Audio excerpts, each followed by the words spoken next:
is the Provo City School Board of Education. We are meeting at 280 West, 940 North in Provo, Utah. We will begin with a roll call. I'm Jennifer Partridge, Board President. Melanie Hall, Board Member. Lisa Boyce, Board Member. Megan Wagner, Board Member. Amelia Lindstrom, Student Board Member. Emily Harrison, Board Member. Perry McCabe, Board Member. Gemma Daly, Business Administrator. Wendy Dow, Superintendent. Okay, thank you. And we want to excuse Vice President Gina Hills, who will not be with us today. And we want to welcome all of our other guests and visitors today, and also thank everyone who's made this meeting possible, to get ready for it, and broadcast it, and all of those things. So, do we have a motion to convene our study session? I move that we convene our study session. Okay, motion made by Board Member Hall. Do we have a second? Second by Board Member Boyce. All in favor? Aye. Okay, we are now in our study session. Okay, our first item is our board member training, and that's actually me this time. So our topic is about policy, our favorite topic, right? We actually have 3 policies about policy. So those are, love it, right? They're so much fun. 1310, which is about adopting them, 1315 about training, and 1320 about suspension of a policy. So the overall idea of it is that policy is one of our main responsibilities as a board. We do have a policy committee, which meets very regularly and works on the policies, but it's the role of the entire board to approve the policy. Welcome, Rachel. So we have a process, and it is written in our policy that unless there's a very urgent need, we don't approve a policy the first day that it comes to us at a board meeting, so that it gives us time to really review it, to get public input, those kinds of things. And it says in policy that we should have a schedule for the year to be looking at and reviewing policy. And Wendy, yeah, I know you've got a spreadsheet, right, that you guys work off of, which is fantastic. And I found it interesting that our suspension, we have a policy just about suspending the policy, which says that the board can decide, hey, we don't need this policy anymore. And we give notice of that in our meeting, just like we do with any other meeting. However, if we just wanted to say we're going to suspend a policy, it looks like we can just do that even if it was not noticed in our meeting, as long as it's unanimous vote of the board, which I found very fascinating. Yeah, under what circumstances?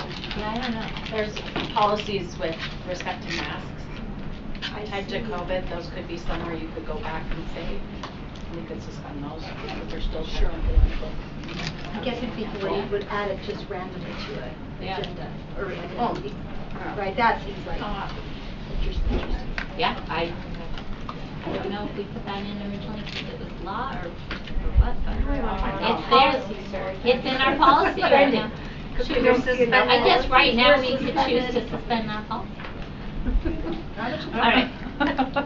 And as always, big thank you to everyone who worked so hard on our policies. There's always things we're trying to revise and improve upon. So, any questions or other input about that? Okay, fantastic. We'll move on to our next agenda item, and this is our land trust amendment for Centennial Middle School. We have Dr. Edwards here. Okay, we'll have Dr. Edwards from Centennial come explain what this amendment is about. Can I stand at the front here? Is that okay? Please, that's your best spot. All right. Well, first, I want to express appreciation for your time this afternoon. I'm really excited to be here to share some of the fantastic things that are happening at Centennial Middle School. Thank you so much for your ongoing and continued support of Centennial Middle School. It's felt at the student, the parent, the teacher level, the care that our board has in the learning that happens at Centennial Middle School. So thank you so much.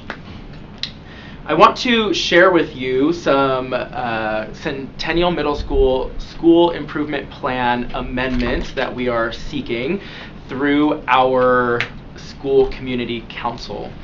And so, for some context, this is my first year at Centennial Middle School as principal, and coming into the principalship at Centennial Middle School, one of the first things that I wanted to do was to look at the data at Centennial Middle School, looking at the demographics, the outcomes on our end of level assessment, the RISE assessment, as well as NWEA outcomes.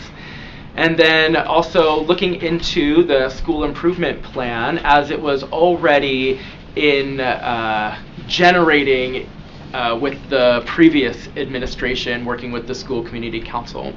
And the previous administration and school community council did wonderful work. They set a really fantastic stage for us to just bring Centennial Middle School to the next level, and I have so much appreciation for the great work that they have done. In working with the school community council and our building leadership team to really find what is the best school improvement plan for Centennial Middle School moving forward, there were some recommendations that surfaced that then led to this proposed amendment. And so I know you have access to the prior plan and the amended plan, and so feel free to reference those, and I'll just speak broadly in terms of some of the bigger amendments to the plan. So comparing the previous plan to the amended plan, one of the goals, academic goals previously, was about teachers implementing reading strategies, and we felt like that work was really important and wanted to include that as an action step. For our overarching goals, we really wanted them to be student-centered based on student outcome rather than teacher compliance. And so we've made some adjustments there to ensure that our goals are really based on student outcomes. We also wanted to align our academic goals with the goals of our district strategic plan. So over the course of our 5-year plan that we're currently in, as you know, we want to see that growth of 15%. And so as a school, we wanted to make sure we're doing our part to see at a minimum a 3% growth on our end of level test, the RISE assessment, within the school year. Because if we can do that 3% at a minimum every year for the next 5 years, then we'll hit the 15%, contributing to our district's strategic plan goals. Some other adjustments that came with the academic portion of our goals was that the group, the school community council, our building leadership team, administrative team, felt that our school-wide goals should really be shared by the entire faculty and staff at Centennial Middle School. So it's not just English language arts teachers that are driving the reading goal. We all share collective responsibility for our school improvement plan goals. Based on these conversations, the team really felt that the school was positioned to move forward with reading, a goal in reading, a goal in math, and we didn't quite feel ready to take that jump for a school-wide approach to embracing science across the curriculum. We're not there yet. We would love to build there, and for now, we really want to focus on getting reading and math across the curriculum. And then instead of having a separate academic goal for certain subgroups, such as students with multilingual learner needs, as well as students with disabilities, we felt like it would be important to build that into the overarching plan as part of the action steps. And so you'll see in the action step indicators that there are specific sections for students with disabilities and multilingual learners as it relates to our goals. That's an overlook at our academic goals. For our Centennial Middle School PBIS goals, the original plan had 3 goals, and we really wanted to put our core focus into one very important goal or area that we wanted to target. And that was that we wanted to improve behavior outcomes by seeing at least a 5% decrease in office disciplinary referrals and a 5% decrease in minor offenses, as documented in Educator's Handbook. And so that's the goal that as a team we felt was really important to really drive our focus towards. The previous goal, there was one about doing a measure of students who feel connected to an adult in the building. And while we feel that that is very important, it does, to collect data on that goal, it bridges into the realm of an SEL survey, and we realize that there's some, there's some tension within our community about that, and so we said we're going to pause on doing any sort of data collection around that. However, we still feel it's very important, and so we still talk to our teachers about creating those meaningful connections with students. And that's what we're generally looking at for our PBIS goal. For our academic goals, you can see the action steps that they're aligned. Just for clarity purpose, they're aligned in different components of Tier 1 instruction and professional development, professional learning communities, intervention and enrichment, ML students, and students with disabilities. And then for our land trust plan, or the expenditures that you will see outlined in the plan, we worked with our school community council to identify that we really want to put our land trust expenditures towards the greatest resource that we have within our schools, and that is our educators. And so you'll see that the land trust funding is aligned with the expenditures for salary and compensation for our teachers that we have at Centennial Middle School. Any questions? Yeah. Any questions? That's great. Go ahead. I just wanted to just say thank you. This is great, taking the data and really changing it for what the needs are. Thank you. Thank you so much. I guess my one question is around, you said you're going to have all of the teachers, right, do the ELA training in order to support that goal. So that includes like your math and your science teachers, your specialty teachers, everybody. Thank you for asking. Yes, our school-wide professional development series that we're doing with educators in our once-a-month faculty PD is around reading. And I'm really excited because we're taking the model of Scarborough's reading rope, which we know is behind the science of reading, and we're aligning strategies to Scarborough's reading rope and then distributing that professional learning to our teachers, who are then taking that to implement in their instruction. It's really exciting. I'm excited, yes, yes, I love it. All right, we will be approving the amendment at our business meeting tonight. It looks like those are all of our questions, so thank you. Thank you so much for your time, appreciate it. All right, we are going to save the open enrollment report for just a little bit later in our study session today, and we're going to go ahead and go to our CAS update.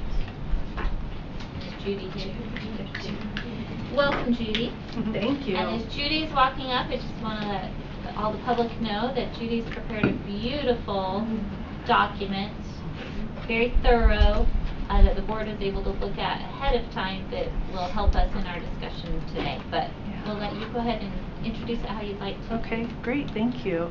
Bonnie, probably the slide deck, that's right here behind me because Bonnie is on top of it, yeah. So first of all, thank you for having me back again to talk more about CAS and enrichment. As Jennifer mentioned, you've had a chance to look at the document, which is a more thorough explanation of what I'm going to show you now. I thought in the slide deck, what I thought I'd do is just take you through a very brief overview of what's in the document, and then we can spend the majority of our time in discussion and maybe asking and answering some questions. Okay? Okay. Okay, so just identifying why this work matters. So one of the things that we talked about is ensuring that students in all of our schools, whether they're part of CAS or not, have opportunities for enrichment and or acceleration as necessary. So kind of what we've been diving into is, do we have the capacity for that? How do we do that? What does that look like?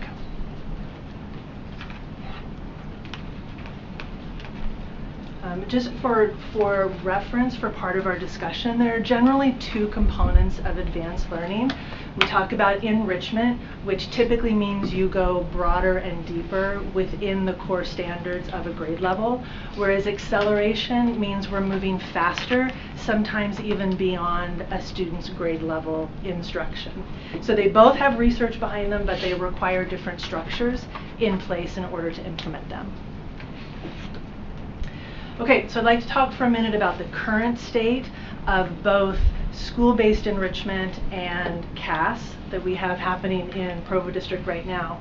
So school-based enrichment really varies across classrooms. We don't have a shared district framework or routines for that, and if enrichment happens and how it happens tends to be very teacher dependent. The key thing that I want to point out here is that the variation we see is structural. It is not a lack of teacher capacity or ability. We haven't provided the supports needed to really implement enrichment in a cohesive way across our district. Okay, current state of CAS. CAS is currently our accelerated pathway for math. It's the only structured system that we have currently for completing an additional year of math in school. As you know, 7th grade math is taught in 6th grade by level 2 endorsed teachers in our CAS program. Instructional expectations in CAS vary across sites and between teachers. And again, I'd like to make the same point here. This variation is not an issue with teacher ability or capacity. We simply have not provided the structures, the supports, the resources, the professional development to have coherence across all of our CAS classrooms and sites. Jennifer. So this might address the acceleration part. Do we have an understanding of the amount of enrichment that they're receiving I would say, compared to like a normal yeah, currently it's very site and teacher dependent. We haven't identified as a district program what does that look like in CAS. So we have two really key considerations. A district-wide enrichment system, what does that look like and how might we implement that, and then the long-term role and structure of CAS. So I think in prior conversations we've been kind of figuring out how to make this an answer to one question, but we really need to consider these two things as separate issues. Okay, so again, as we've talked about this before, I think one of the things that was challenging for all of us in thinking about this is we were trying to see to the end. What does this look like when we have our established programs? What's the full picture?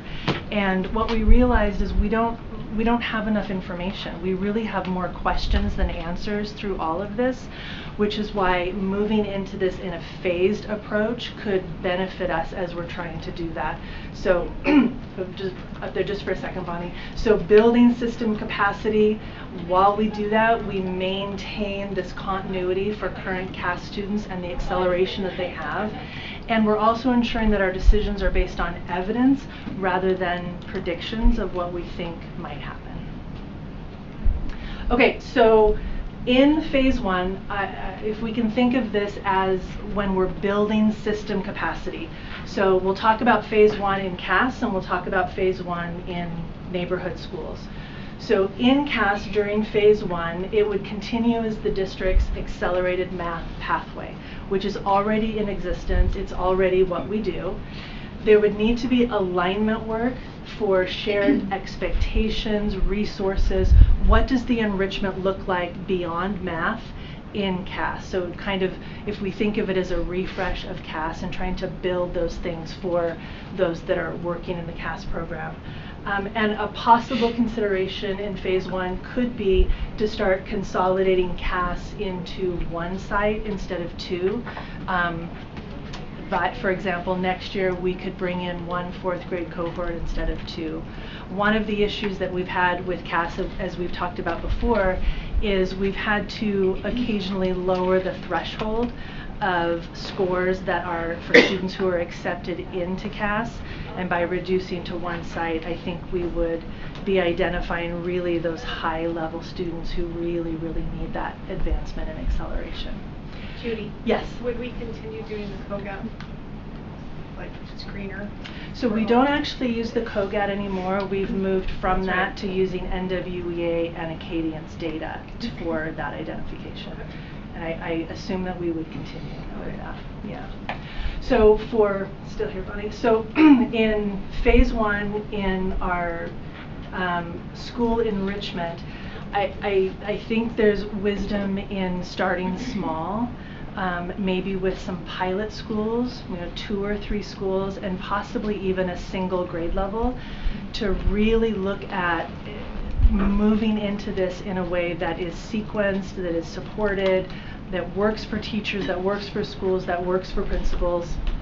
I think these pilot schools would co-develop what this looks like, not only the structures, but the resources, the assessments, and really just designing how, not only what does this look like in a neighborhood school, but how does it work? What are the logistics? What are the things that maybe we're not thinking about that would become more evident once we're actually in schools?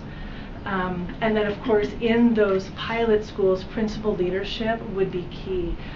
We would really need to select schools where principals have the bandwidth to be invested and involved in something like this. So likely, not a school who is working through maybe school improvement, maybe not a DLI school to get started. If a principal's focus is divided in too many directions, that would just be really challenging. So I think if we do go this route with pilot schools, we really want to select schools and principals that would have the bandwidth to tackle this and be part of the process rather than just observing the process. Okay, and then we would move into phase 2, and you'll notice that these are called phases instead of years. One of you asked previously how long a phase is, and I think it needs to be flexible. We could get into phase 1 and start developing this in pilot schools and realize, wow, we're just humming along and we're ready to move faster. Or we might realize some things we hadn't anticipated, and maybe it needs to take more time. So phase 2 is really where we evaluate and refine what's happening. So we could gather evidence on student learning, gather evidence on implementation. Maybe we've collaboratively created things, but maybe they're not really being utilized. And if not, why not? What do we need to look at? What do we need to talk about? What do we need to figure out? There could be some expansion in phase 2, but only if, when, and where conditions are ready. And during phase 2, CAS continues, potentially as a single site, if that's the direction that we go. So it's really about learning and evaluating. It's not an automatic expansion into additional schools at grade levels. And then phase 3 is where we determine the long-term structure. So maintain CAS as potentially a single site cohort. We could consider expanding acceleration of math into additional schools and grades. There's a lot to talk about with the logistics of that. Could transition to school-based enrichment only and not acceleration in the schools. So it's really a conversation we need to have of what would work in our 13 schools. So all 3 pathways are viable, but we really don't determine the long-term structure until we've had an opportunity to look deeply into all of the components of phase 1 and phase 2. Cost overview. So phase 1 really supports system capacity. It's not about expansion because we don't do that in phase 1. So it's outlined a little more thoroughly in the document that was shared with you, but a district GT specialist to guide and support this work. GT teacher leaders would be school-based. There's professional development involved, potentially curriculum supports. There could be some purchasing there. Phase 2 costs could scale only when readiness is determined. If we're expanding into additional schools, That would mean more teacher leaders, potentially more curriculum, and so on. And then phase 3 costs depend on the board direction after we look at everything. So what this could look like, just in a little bit of a review, begin phase 1 of enrichment in a small number of pilot schools while we stabilize and align CAS potentially at a single site, and we develop and test shared enrichment tools, grouping routines, collaboration structures, and then we work to gather evidence on implementation and student learning to help inform the decisions of our next steps. So that's a really broad stroke overview of the document that was shared with you, and I'd love to know what questions you have. Questions, input, feedback.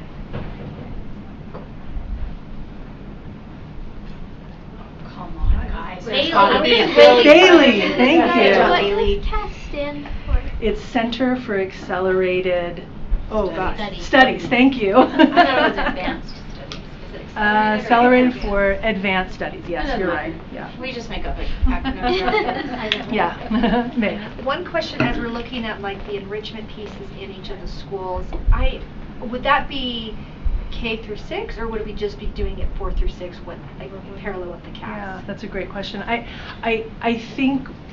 think that comes with evaluation, Okay. right? Like, It's obviously pilot. It wouldn't be. yeah, I get that. it makes sense, and this is, we don't have to start here, but what kind of makes sense to me is if we do move to a single site for CAS, which means we're only bringing in one 4th grade cohort, and we're refining CAS beginning maybe with that 4th grade cohort, maybe we're also developing enrichment for 4th grade in our pilot schools. Yeah, that makes sense. And then maybe we move to 5th, and then maybe we move to 6th, and then we decide, do we also want to move to 3rd? Do we also, but I think these are step-by-step decisions based on the evidence and the needs that are identified throughout this process.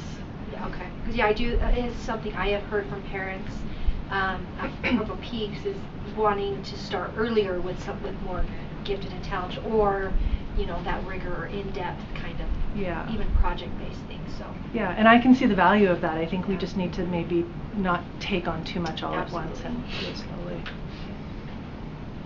I don't really have a question. I just think, thank you. Seems very thorough. It seems to me very, like, calculated isn't the right word, but very measured, and nothing like, we're not making this huge decision right now. We're just saying, okay, we're looking at this, and then and I just really appreciate it. Yeah. I think it's a great way to go about it. Thank you. Go ahead, you go ahead. I was just going to ask about, we seem to, I don't know if struggle is the right word, but we don't have teachers currently who have their gifted and talented endorsements. Is that something we would ask all of our teacher leaders at the pilot schools, and how do we encourage and support teachers in getting these endorsements? Because I know that's more work for them. Yeah. Right? Yeah. I think we could do two different things. I think it would be great for our teacher leaders, our GT leaders in schools, to have the GT endorsement. It's really an excellent endorsement, and the way you learn to support students who need that kind of enrichment through an endorsement is really valuable. If logistically that is really challenging, I think we could provide professional development for those teacher leaders that would help support the teachers in their schools. So ideally, I would love for them all to have the GT endorsement, but if we just can't do that, I think we can still support them with the knowledge and background that would help them support their teachers. Melanie? So I'm going to go with the math part. Okay. Been there, done that. Having taught math at CAS. I've taught math. Yeah. But I've also seen the other side where there's a lot of kids who could have done 7th grade math as a 6th grader who were not in CAS. So I do like this, that we're going on a broader scope of this. Is there a way we can bring Shoreline and Centennial into this so that we have an opportunity as entering 7th graders that they could do a 7-8 combined class? Or is that, I'm just so that they can still get caught up without having, and still be on track to be on accelerated. Absolutely, and I think one thing that we want to think about if in a school enrichment program, especially for our 6th graders, is as we're enriching, we can also delve into 7th grade content. We don't need a level 2 endorsement to delve into it, but to officially be a teacher of 7th grade math, we need that endorsement. Right. But I think that we can prepare our 6th graders to do a 7-8 compacted course in 7th grade by supporting them with some 7th grade content in a 6th grade enriched plan. Do we offer something like the 7th, 8th right now? Mm-hmm. Oh, We do. Yeah, we do. Yeah. Been a little bit since my kids have been that grade. Yeah. So. Yeah. Well, and couldn't you also use your NWEA scores and some of these other things also to kind of help predict the students that might be ready in math who weren't necessarily in a separate site, right? But Absolutely. are prepared to Yeah. do that advanced Absolutely. accelerated So math. yeah. So in our schools, if an NWA scores indicates that they would Yeah. be ready for a compacted course, Yeah. then that absolutely would be an option. Yeah. Right, Lisa, go. Well, I was just gonna say, I think, I personally would really love to see that at the CAS site itself, and I am a proponent of one site actually moving towards that for this model, because I would love to see like a criteria that we hold to, even though it might mean some years we don't have as many students there, just to allow for the real acceleration and enrichment if it could be designed for those spaces. But I do think those teachers should have a GT endorsement, like that should be a goal for our teachers. For the CAS teachers? Yes, Yeah, our CAS sure. teachers, and then our math teacher there has that math endorsement. Mhm. But I wonder, when you were talking about teacher leaders, one idea that someone shared with me today was, could that be your instructional coach at a school? Like if it ends up being, as you're learning this, a lot on a teacher, right, who's already got a lot of things in as a teacher leader, Yeah. to also be in this role, could that be an instructional coach at a school who maybe takes on some of the responsibility, just as an idea? Yeah, I've wrestled with that a little bit, and I think whoever this is assigned to, it's an extra lift. It's more. And I know that our instructional coaches are at capacity, but so are our teachers. Yeah, that's and what I was so are wondering our about. assistant principals. I know. So I think that kind of lends itself to the idea of pilot schools, and Yeah, we might figuring it decide out. instructional coaches and then realize not instructional Yeah. coaches, or it needs to be a particular teacher. Oh no, that doesn't work. So it's hard to say. It's an added responsibility whoever Right. takes this on. Go ahead, Terry. So do we need to put on the December agenda approving a district GT specialist?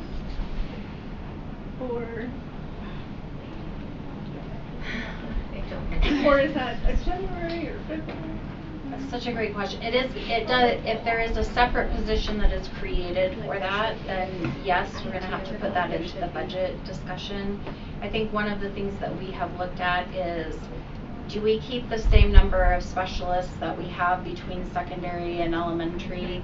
And then we're specifically hiring for, like, do we need to realign some of those positions? Not necessarily at the elementary or at the we haven't looked at that as closely so that it could remain cost neutral.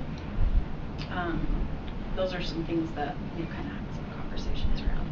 Because there's like a curriculum development lift in this, right? In terms of There would, enrichment, yeah, because there's a in lot of my different mind, pieces in my to mind, it. one of the things that's problematic is our curriculum notebooks don't really even Right. guide a teacher for how to do the enrichment, Does and Wonders so. have an enrichment component to it? Does what? Wonders have an enrichment, they have. Yeah, so all of our for some curricula grades. has a component of enrichment to it. What we don't know yet, because we haven't tried it, is it sufficient? Right. So I think that would be our starting place. I think we want to surface everything we have and what's available and see if that's sufficient for our needs, and if not, then that's the next conversation.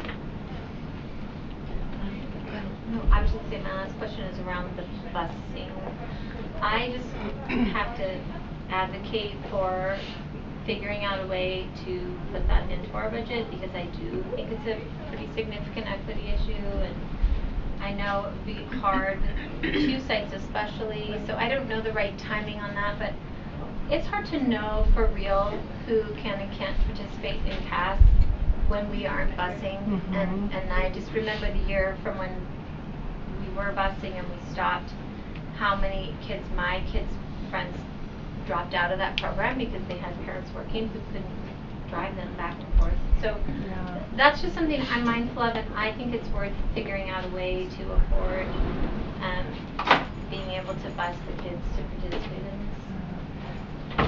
And if we do move to one location and we work on this CAS refresh, that would be something we could be directly asking the parents who are involved, what benefit that would be. Potentially, it could be a data point that we gather. Melanie? Oh, you were just I was just going to respond. I agree, and I think it's, like, this whole plan I think is great, and I love the idea of moving to a single site for CAS. And I love the idea of seeing what we can do for all of our learners. Like, we want to support all of our students, no matter where they're at in their ability for learning and growth, and help them where they're at, right? Recognizing, though, that it costs money for all these things, too. So I don't want to give Devin and Wendy a heart attack about that. But I think what we're having in this conversation, it sounds like this is a priority to us, right? And so how do we move forward balancing all of that? But I want to personally express that if we can find a way to make it happen, I'd love to see us moving to that starting this next school year, right? So 1 4th grade incoming CAS class. And working on the pilot. But we're not necessarily losing an FTE. I don't know, maybe. Well, it's possible. I mean, you have 2 GT classes right now, one at Provo Peaks and one at Sunset View in 4th grade. If you only have one, That It person, depends where those I guess it students end depends up. on where those students end up. If we have to hire another 4th grade teacher or something. we always need teachers in this room. Well, and the other piece of that is you can't just stop offering it for the ones that are in 5th and 6th grade. Right. So Right. it's like, That's so what you're no, gonna that's have a what I'm saying. reset, right? Yeah, but So by the end of phasing out a single site, we would have 3 open, Three fewer 3 teachers. fewer teachers. Because they might be needed. Yeah, the numbers are Needed in other places to absorb this. Because you're going to be sending the kids back out to other schools Yeah. where they could, Depends on where those kids are coming from. Does anyone else have any other input, feedback? Who's raising their hand? Meg was. Oh, Meg. I think part of this discussion is what does that do if we were to one of the schools that would then no longer have the CAS program at their school? Like, what would that do to the system of their school? Or we might not have the answer, but just curious Yeah, what how that do we impact would decide be. which site would be? I think something more central. I think district leadership would come up with some recommendations on some places, and we'd want to work with transportation to look at how we could work through those costs, so that would be, and yes, you don't want it to be like in one direction or the other, so that, because by choosing that site, then by default, you're excluding certain kids and families and that type of thing. So we can make a recommendation on what that might look like. I do think there's real power in a true reset of CAS, and Judy and I have talked about this, and it might need to be at a different site than where it currently is, just to get that reset, and you have the opportunity to really push forward that teachers do need to be committed to a gifted and talented endorsement. They do have to follow these curriculum maps, and there has to be a certain type of rigor and there has to be accountability that's tied to all of those pieces. And so that sometimes is harder to, anyway, we would have to work out the logistics of what that looks like. So, and like you said, a principal that's really invested in this, because this will take a lot of energy and time. Yeah, exactly.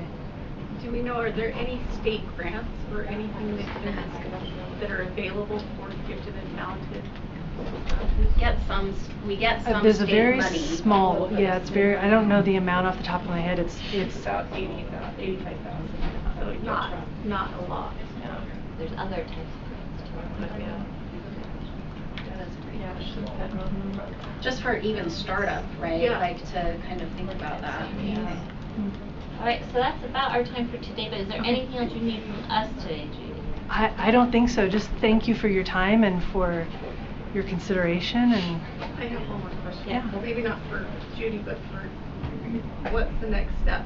I was just gonna ask you guys that. Well, I just wrote down all the things the district is gonna come back and recommend to us. Okay, great. Good. Jennifer has a list of all the things we're gonna recommend. Oh my gosh, that will be the next step. So I feel like that's the next Yeah. step, is how do we make this work with all of the logistics and budget constraint, you know, all those things. Are we on a time crunch? Like, do we need to have this done by a certain time? When do they normally open up for CAS enrollment? February? we start looking at NWEA data after MOY, so spring. Yeah. Okay. I mean, if we're looking at FTE in a particular location, we have to make that decision by February, so it's fast. Okay. So, but I do think, and you know, Judy, we had kind of talked about this as well. Phase 1 doesn't mean it lasts a year. Phase 1 could be 2 years. So it could be you roll out your single site at CAS, getting ready to roll out at your pilot schools for the following year and what that looks like. So, so there is a way to do this, because the last thing we want to do is not do it well. Right. We want to. I think people really do want this to be something that's amazing. And I think there'll be a lot of alignment between the resources utilized in CAS and the resources utilized in enrichment schools. So if we start with a single CAS site, 4th grade focus, and we're developing those resources, when we move into some pilot schools, we have a head start on that development that could be helpful. One thing that I just keep thinking is the math acceleration pathway, just having like our middle school principals and even our high school principals in that conversation, so that there's a clear, like, and then the sooner we communicate that, I think, to parents, the better, because it does feel like there are a lot of pathways through math once you hit middle school, and I didn't know what was or wasn't offered or what my expectations would be. Other parents don't, right? And so then we do have quite a few kids finishing SM2 in middle school, and their expectation is that they'll hit SM3 as 9th graders, so that they can do, by the end, linear algebra and AP stats. And so, like, I think just having a clear narrative, like, here's a model, and maybe it is that we push this off. You're going to do SM2 combined with SM3 in 9th grade, so but you'll still be done with that by the end of 9th grade. So you still can do 1050, 1060, AP Calc, whatever, you know what I mean? I just think having our secondary, like, you know, having Daryl on that, like, that conversation, so that strand is clear, and parents understand those things, so that they're not pushing for every child's unique math pathway. I also have some concerns just about how we're utilizing math in general, because it feels like, and this has been a concern that has been expressed in the research, that we accelerate kids through math too quickly.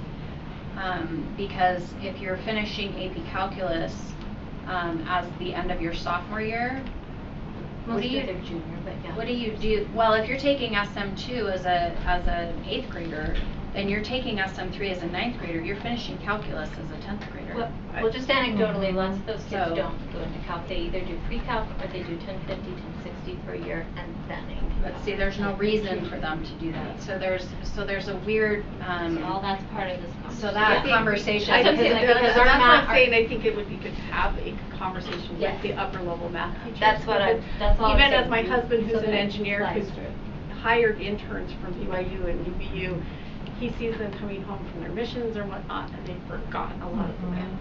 Yeah. And he's like, I wish they would go back and actually take it, because he has to reteach it to them. Yeah.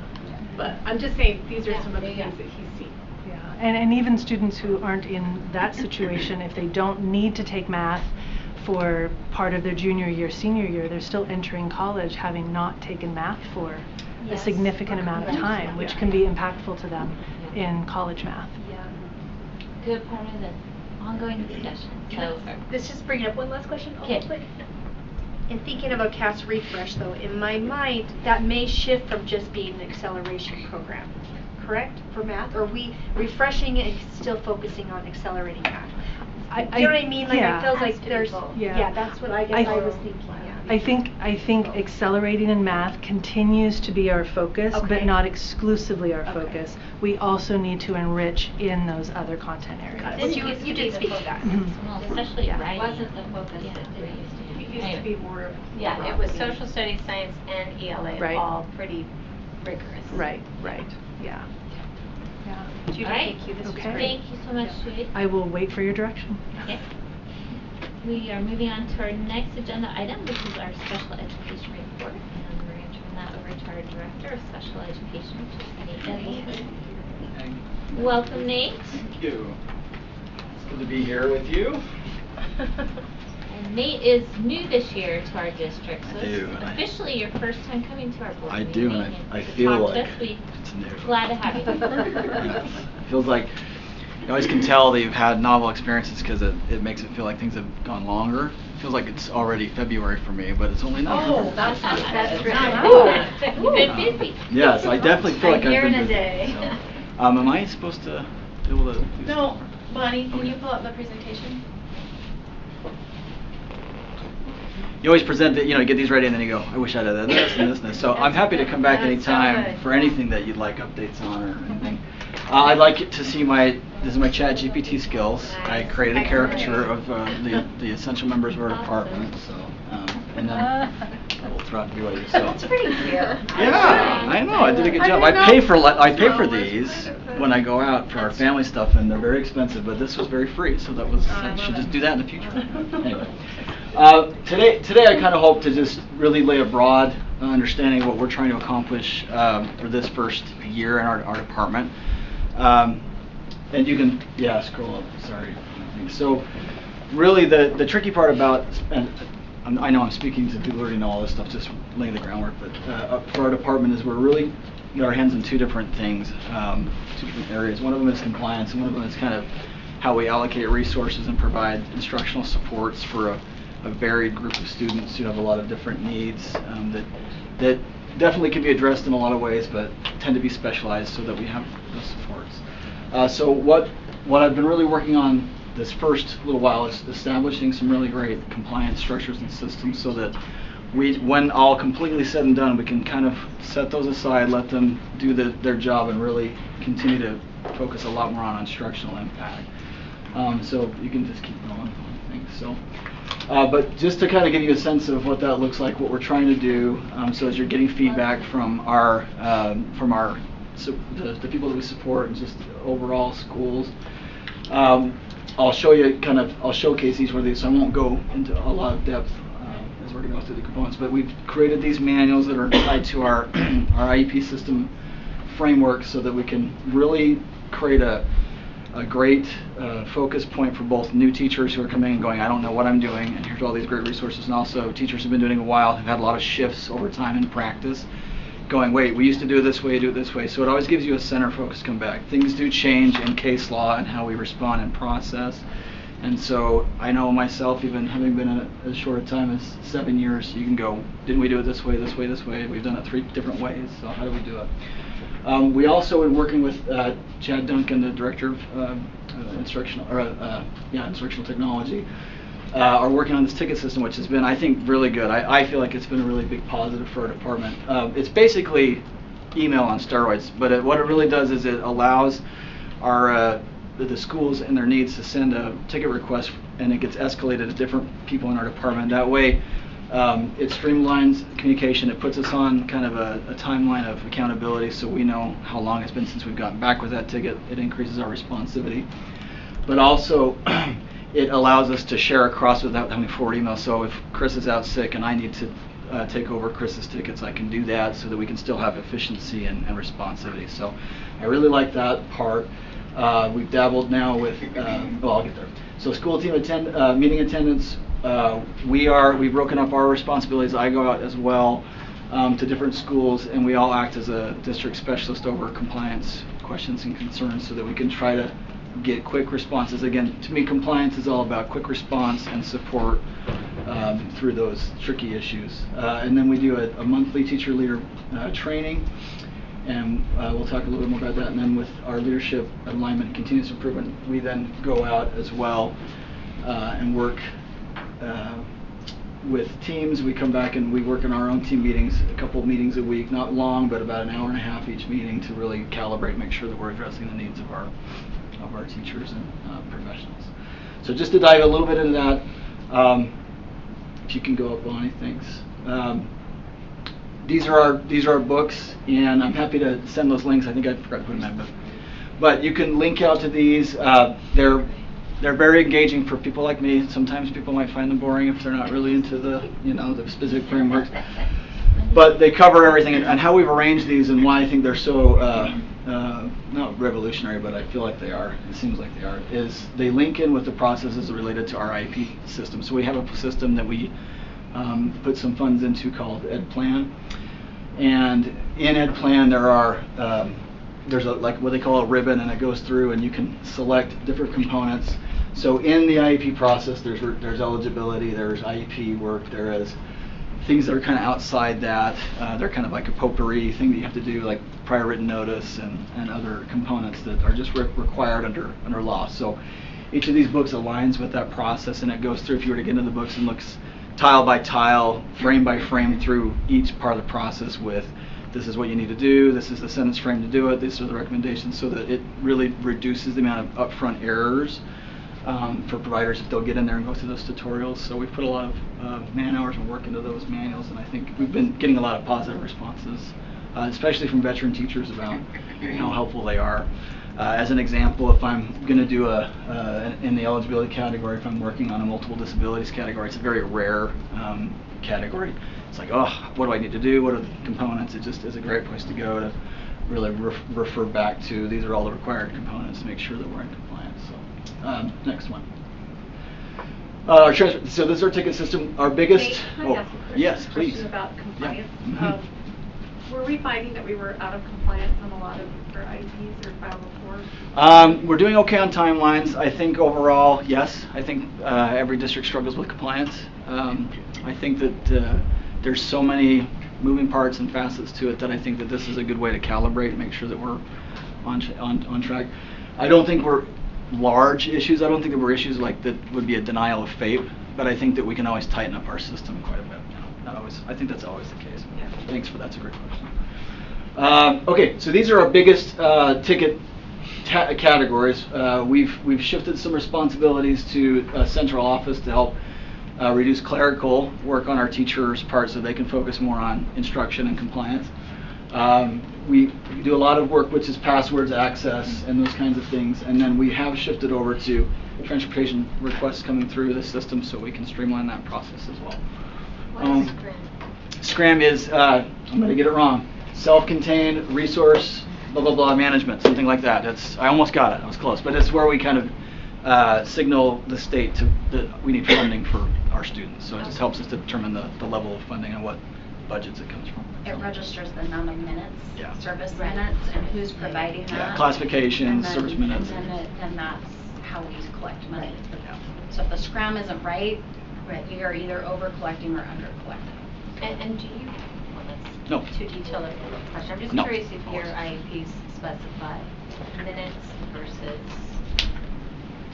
Yes. sessions or. Yep, they do. Under our services section, there's very specific, it's minutes per something, either day, week, month. It Right. depends on how the IEP team determines Okay, the good. prescription. So our ticket volume so far this year, because we just barely started this in I think September, it's been 349 tickets. I'm gonna take the hit on why the resolution is so long. Is I sometimes leave them in the queue and forget to click that they're resolved. It's my fault.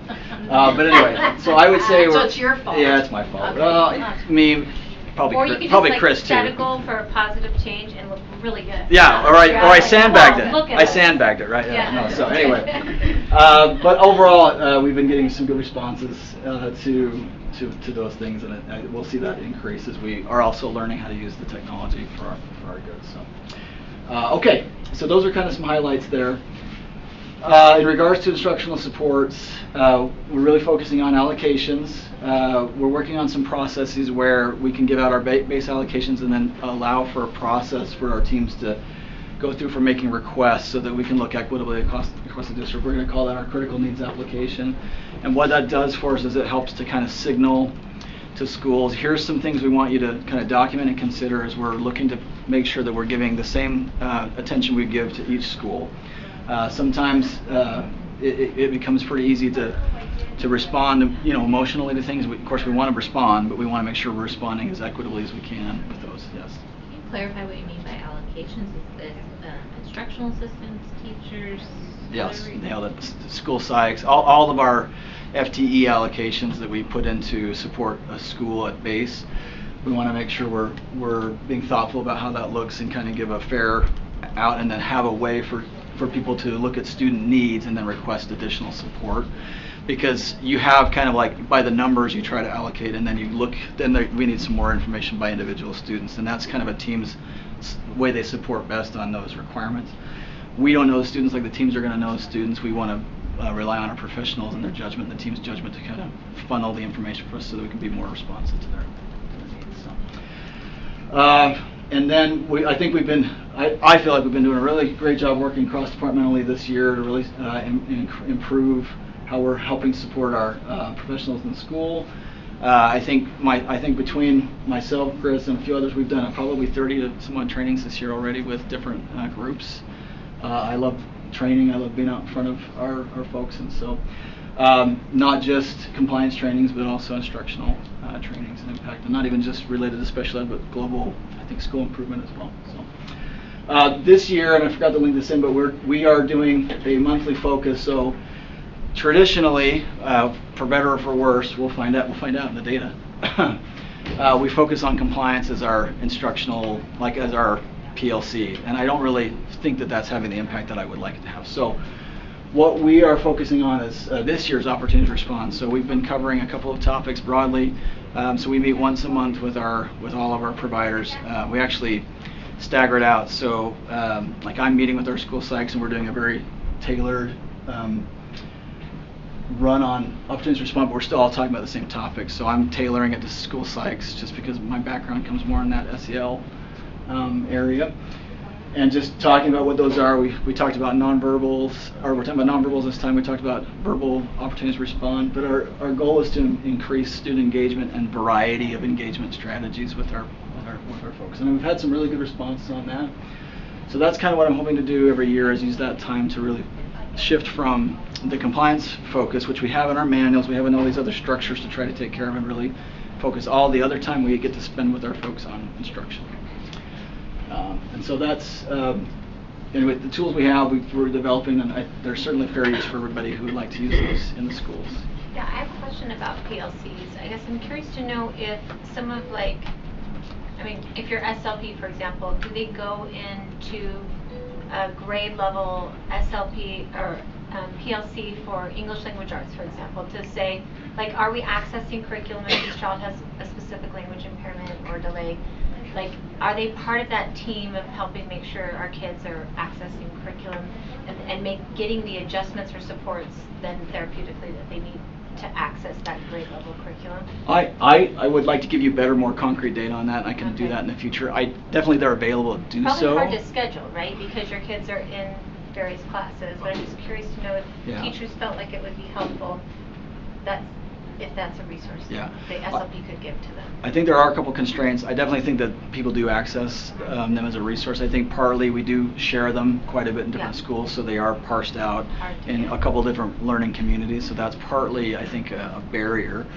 But we could definitely do a little more intentionality about checking up on those things and talking with Cheryl, who's our liaison over. I'm sure that it happens. I think that I was talking to a parent earlier today about why systems are so important, because things happen because people are good to make them happen, but systems should exist to ensure that they happen without the goodness of people, right? So that's what I really want to continue to work to establish in our district, is this happens as part of our system, rather than just, hey, people are really trained up to do it, so that way we see that inequity happen and we don't have systems to ensure that. So it's such a good point. So we'll work to that, to get some more information on that. But in regards to access, they're definitely there 3 times out of 4. We take them this and once a month collaboratively together. So. And that's kind of some of what we're doing right now. Working with, actually tomorrow we're going to be working with Judy's department on instructional coach supports and kind of what that lens could look like from our perspective and how to help support our teachers in the building a little differently. And I think there's some good excitement about that. So, okay.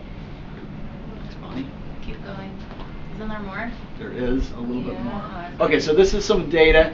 It's not comprehensive. I'm still learning some of our data systems.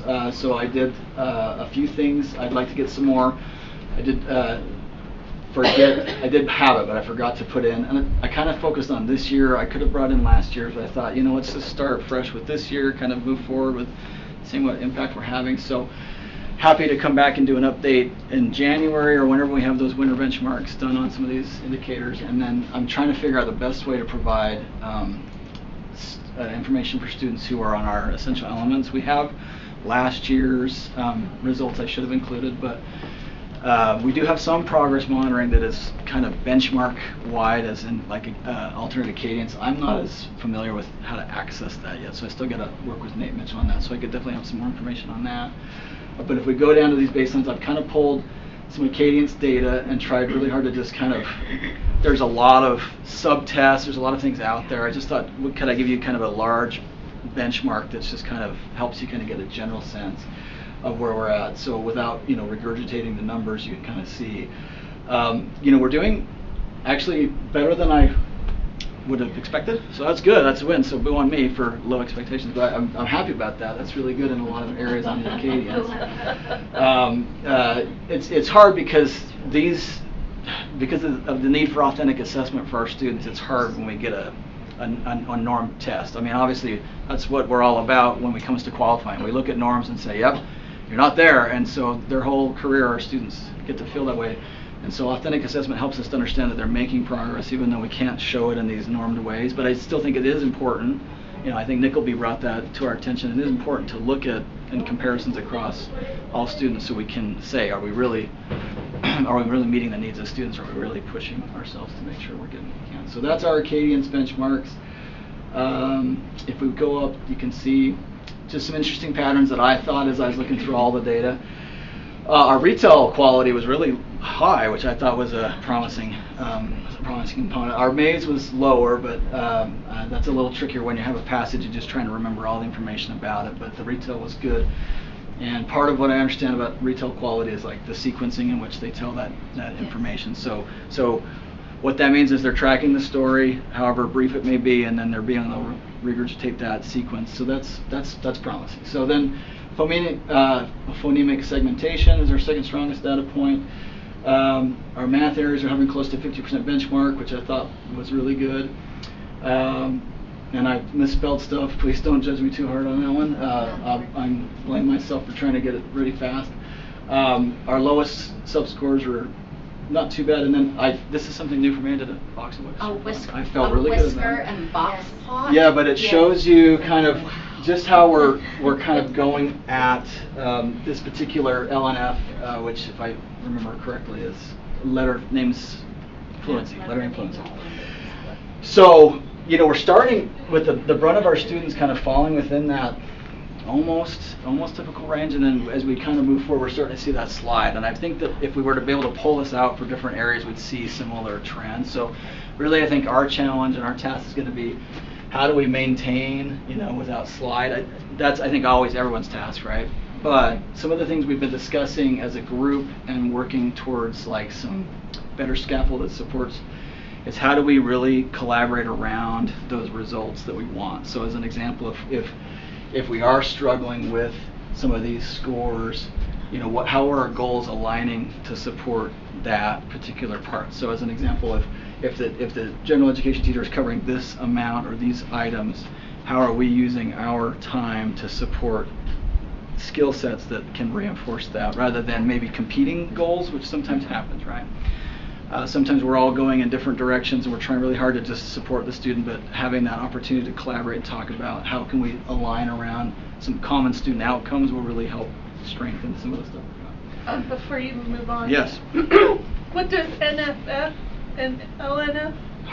Letter naming fluency, and isn't the other one nonsense words? Yes, nonsense words, and that's the one that's really tricky for our students. Yeah, Nonsense that words are always decoding quite part is difficult. really hard.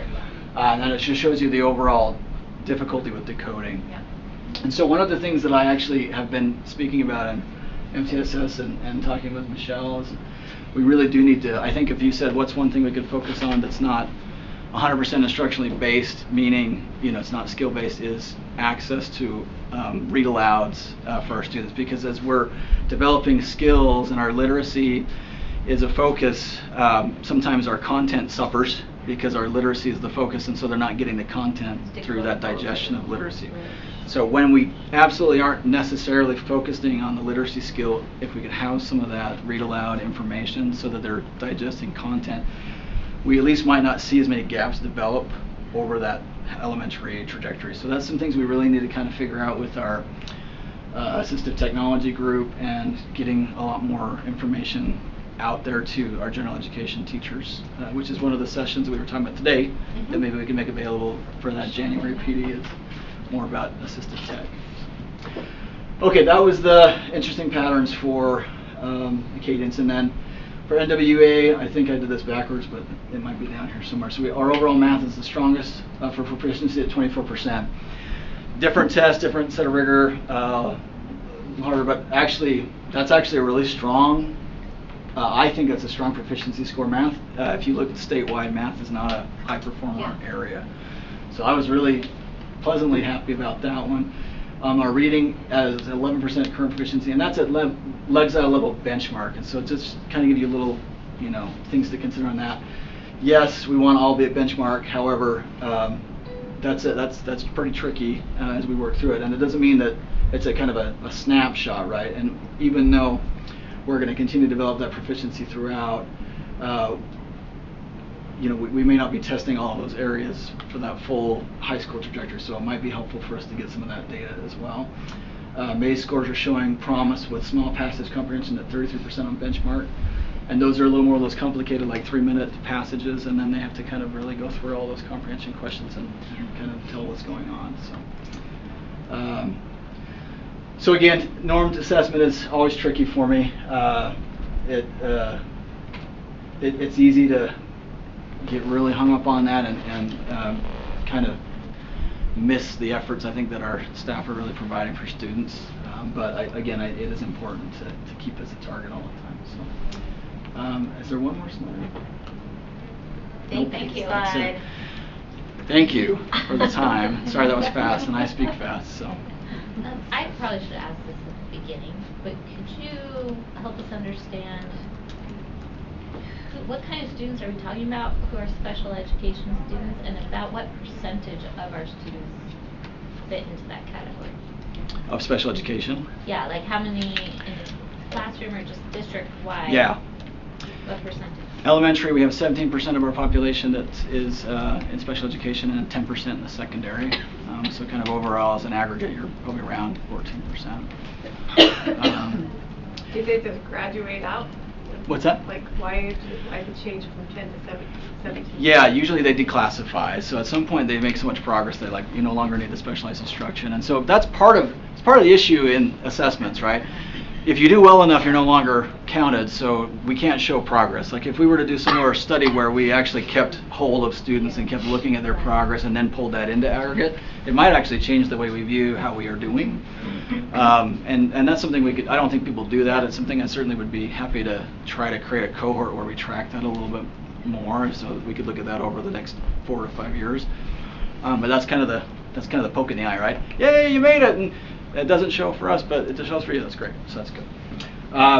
The other part is, so you're talk about range. I mean, so there's a range of our students all the way from working on the essential elements and working on eye gaze, where they're working on very distal precursors in the essential elements. So I'm just trying to track letters, and that's my literacy goal, right? So that's how complex our students can become, to as much as the mildest impact in speech delays and things like that. So it's quite a range of students that we serve.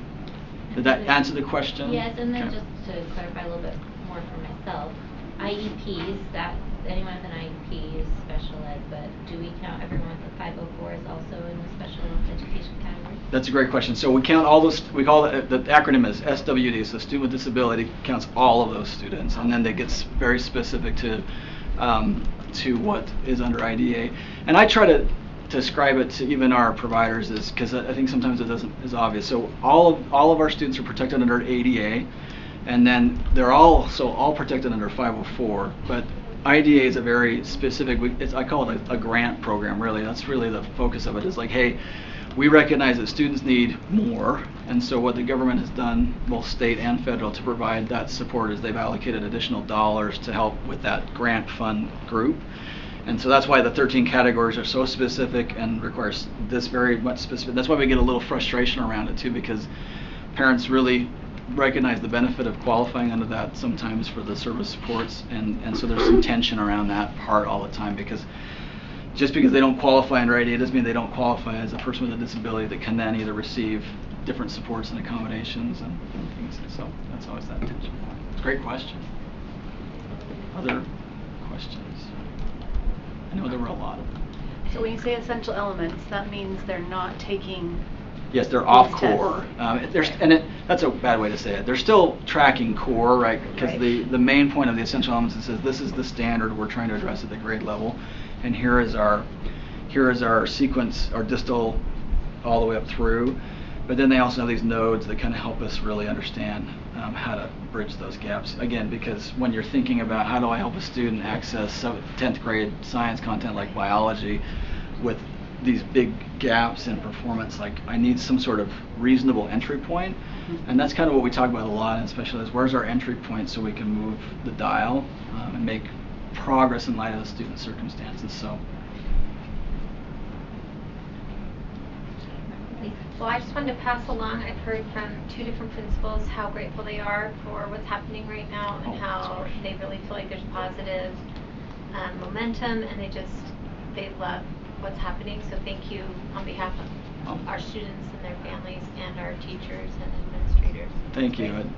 It's been a real pleasure to join the district. It feels like home, and it feels like we got some really, really hardworking, caring, loving people, and it's fun to be around them. So thank you. One more question. Yes. Ed Plan, is that new this year? Ed Plan, I'm gonna scratch my brain on this. I think it was new last year. It's not new to me because I've been involved in it for a long time, and I think there was a question about like why this platform versus others. And I'm not sure the Provo district decision on that. I know I can speak to why I think globally why it went from, it used to be GoalView and modified it Ed Plan. And the reason I feel strongly about it here is because we've done all this development around this platform, and so to rework all that would take, I mean, these manuals that took, because I still love private canyons, but these manuals, because we did it there. We did that. I still feel like it's okay because I oversaw it. So, but it represented about 1,000 hours of man hours to develop them, and so I think there's such a strong support that it's like, oh, do we really? And anytime you move away from a platform, the cost of transferring to a different platform is quite high. And so I actually did a cost analysis because we were looking at maybe an RFP for that, and larger population of students overall, but it would take us 30 years to catch up on the switch for cost analysis. So it makes very little sense to switch away when you go from some frustration to frustration, because really the reason people don't like the software is not really about the software as much as it's about the paperwork, because the paperwork's difficult, it takes a lot of time and effort, and so it's more a frustration about I can't believe I have to do all this for doing what I know is right for the kid, but that's just kind of how it works. So, yeah. Well, thank you. Yeah. This is wonderful. Okay. Thank you. Thank you. Okay, next we're going to move on to our strategic plan priority 2, which is our positive behavior intervention support data. And we're going to turn it over to Carrie Rollins. Hello. Welcome, Carrie. Hello. Thanks. Good to be with all of you today.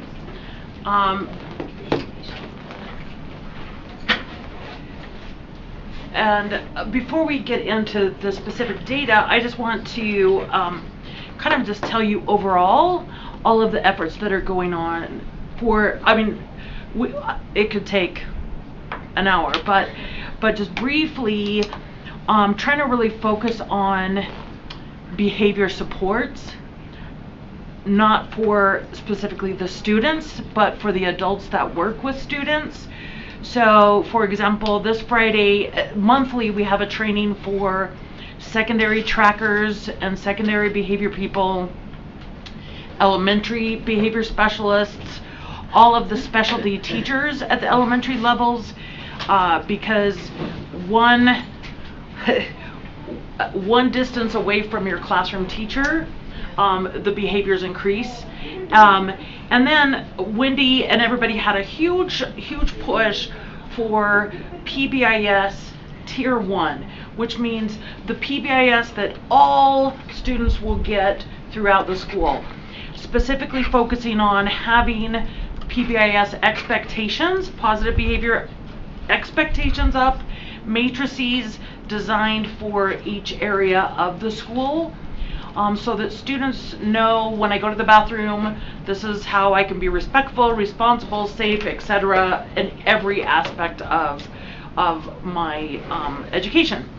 A really fun thing, a week ago Monday, transportation actually asked us to come and do a PBIS training for them. They're going to get an acronym up for their buses, for example, BUS, be quiet, understand I'm in charge, sit down, I don't know, but that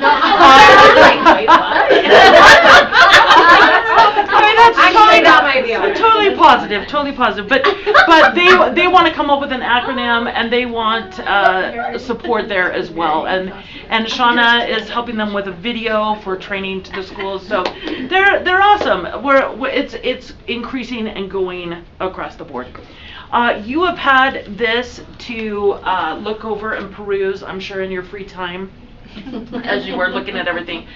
But one of the ways that we can distinguish is PBIS being effective in the schools, right? Is what are we seeing with the behavior and the discipline that's going on in the schools?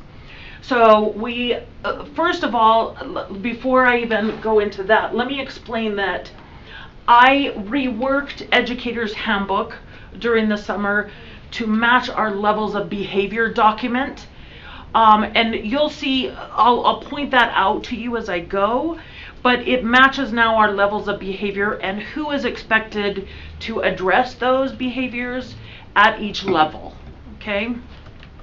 So, last year compared to this year, we can see that just through October, last year we had 1,507 office referrals, okay? Westridge, Franklin, and Timpview were using something different. They were using either Kickboard, the Power School that we were piloting, or log notes. This year they are included in there. And just for kicks and giggles, I looked up, and that includes an additional 141 incidents that are recorded here for those schools.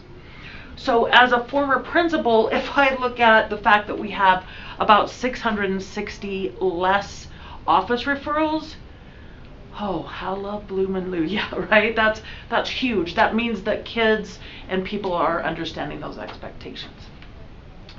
Down here you can see the actions that are taken for each thing that is happening, student administrator, parent phone call, blah, blah, blah, blah, blah. And I know that there was a question about parent phone call being up so much this year. Part of referring a student for minor incidents that reoccur in the classroom, one of the things that was hard for me sometimes was that I would get a student for these defiance or things that were going on in the classroom. I would call home and I would say, this is a pattern, and the parents would say, this is the first I've heard of it. So in the actual Educator's Handbook under level 1 or level 2 violations, it says that the teacher is required to call home. So I see this as being really positive because that means parents are more informed on that. Okay, thanks, Bonnie. This just tracks, you can kind of see the referrals per school day, look at how good we did in July of both incidences, isn't that right? Something to celebrate. And Saturday, it looks like Saturday is a good, or Sunday is a great day. Saturday we still have a few referrals, so that Saturday school we need to be careful. But you can see, usually Wednesday and Thursday tend to be our roughest days. If you can scroll down, Bonnie. That's for me too. Yeah, oh, amen, amen. And you can see here as well, our lunch time is when we have the most referrals as far as time of day. Okay, this is, stay right here. On offenses, this is what I wanted to show you. So if I change something in Educator's Handbook and I start putting them under the category of level 1, it will go back and it will reclassify everything from the former years that same way. Does that make sense? So if I change it this year, it takes all of the things that could have been categorized that from prior years and puts it in that same category. So one of the things that I want you to see is level 1 behaviors are supposed to be handled in the classroom. Last year, this is the amount of level 1s that our principals were dealing with. This year, we have a few that come in during recess, but they're not, principals aren't dealing with those things that should be taken care of in the classroom. So this box just represents offenses handled by a principal. Yes, all of this is handled by the principal. All of this. Thank you. Yes. Okay, go on. Can I ask? Yes. Is it because we're giving them better direction as teachers, like what to do in the classroom? That is our hope, and part of something that we trained on and tried to coordinate was that classroom expectations. So if I'm a teacher and I have my class rules up, my expectations, they should mirror our school-wide expectations. So if at Timpanogos, for example, it's Tigers Give Me 5, we're kind, respectful, responsible, kind, I did it out of order, problem solvers, and safe. So that would then, those same things would be posted in the classroom. And how can I be safe in the classroom? How can I be responsible? And so hopefully the kids are getting that message throughout. Good question. Okay, and then just because I know at first I think on the strategic plan we were going to focus on physical aggression, and then it changed a little bit, but you can kind of see the different kinds of incidents that are coming in for the principals to be able to manage. Okay, and not a whole lot of changes. We did repeated disruptions and defiance because we only want principals to deal with it if it's repeated. Okay, any questions on this aspect of it? Okay, thanks, Bonnie. Just the locations, basically the same thing, just switched around a little bit, right? Playground and hallway, basically the same, but a little bit different. The subjects changed because kindergarten to me isn't really a subject. It's a grade level. So we redefined what a subject means, and now it's actually this actual subject that's being taught. So you can see we have more incidents during language arts than we do math, but most of all of our incidents come with non-instructional time. Okay, Bonnie, any questions? Arrangements. We have whole group instruction, transition time, and independent work time.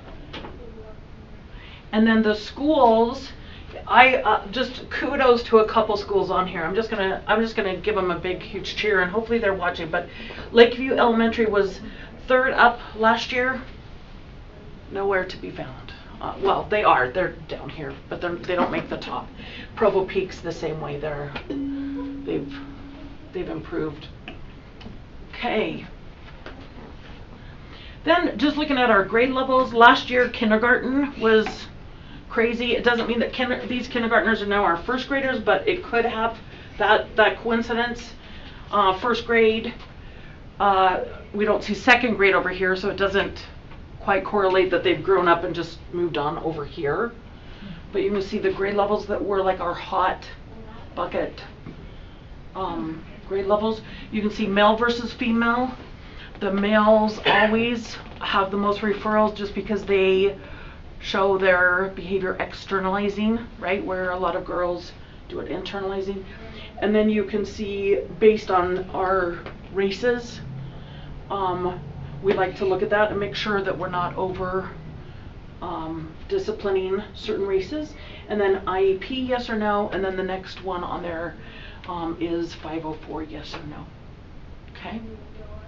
Questions about this? Concerns, jokes?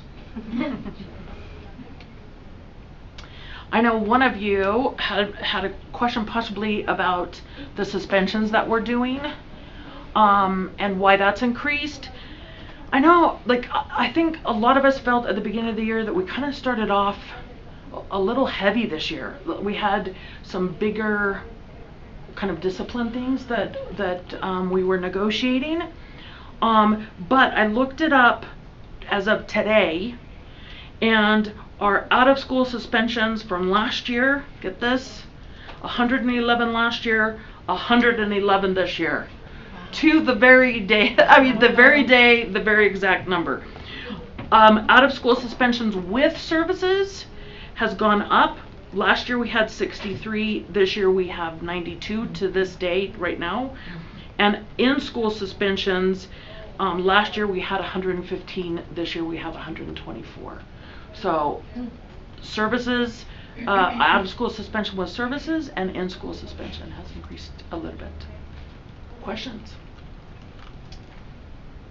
I just have a comment. I'm happy to see Kinder off that leaderboard in terms of behavior referrals, because I feel like it actually speaks to maybe more support for our teachers, as well as the model of doing that full day Kinder. Maybe we're understanding programmatically how to keep a 5-year-old for 6 hours at school. Do you know what I'm saying? I feel like that number last year reflected more than just child behavior. Sure. And informed us. And I love seeing that it seems like that information has had impact. Yeah. Because those are, that data to me and, was really and some full years, of information. Sometimes you do get a grade level that is just like March to Montezuma, right? They just kill teachers as they go. I had a class recently. But no, 100%.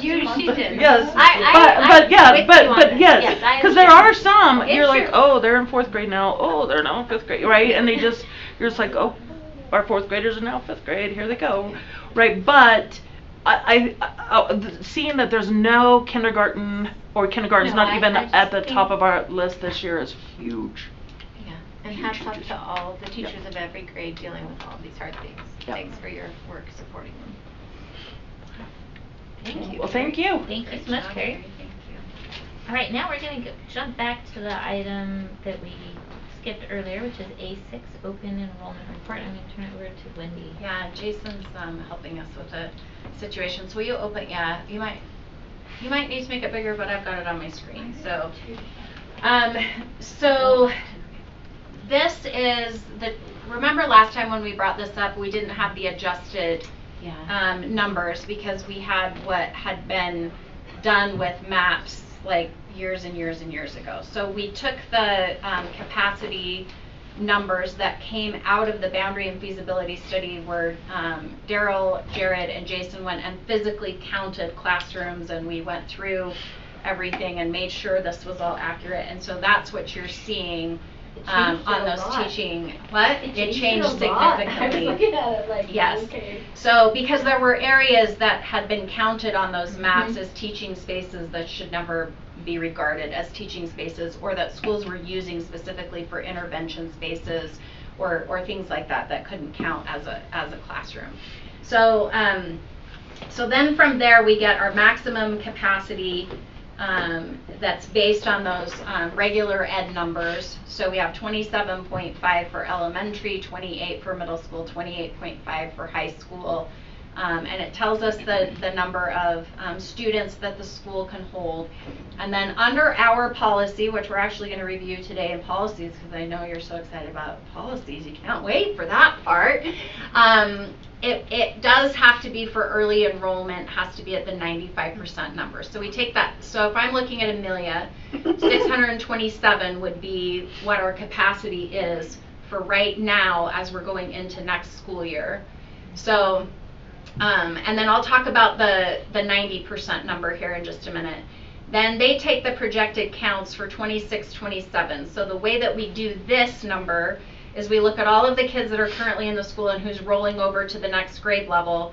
And then Liz Robles takes basically an average of the kindergarten numbers over the last 10 years and just kind of averages those and creates a projected kindergarten number. So you'll notice for Amelia, our projected amount is 373, which allows for 254 spots that would be available during this early open enrollment. So we're classifying the school as open. So that's how you read those numbers.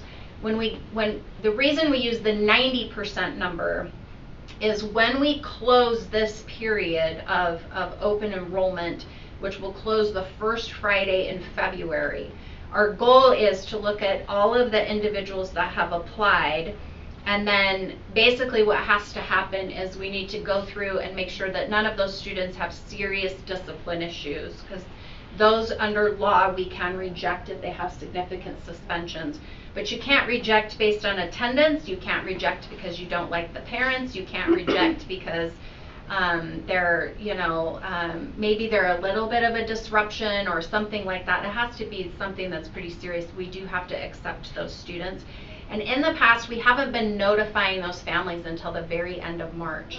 And then they don't always let us know. So when you're looking over on this side, this is one of the questions that came up is, why are we bringing in so many applications but we're not accepting very many? Like why is there a discrepancy there?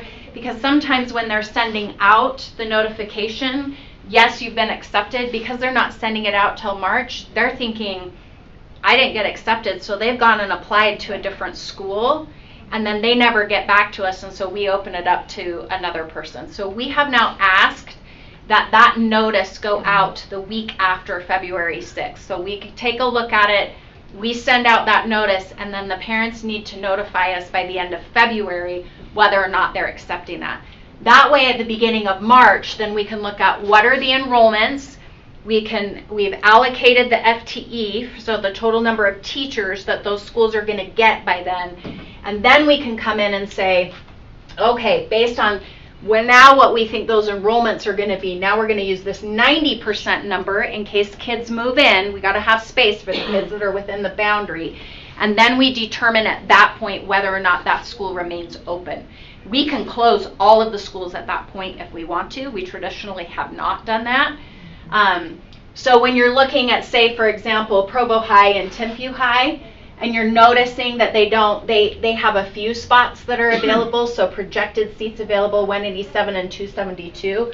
But when we're looking at the average number of permits that are coming in, they should have plenty of space for them. But if for some reason that went off the charts, we could reevaluate that and we could come back and say, we'll go ahead and close the school for those late enrollments if we need to.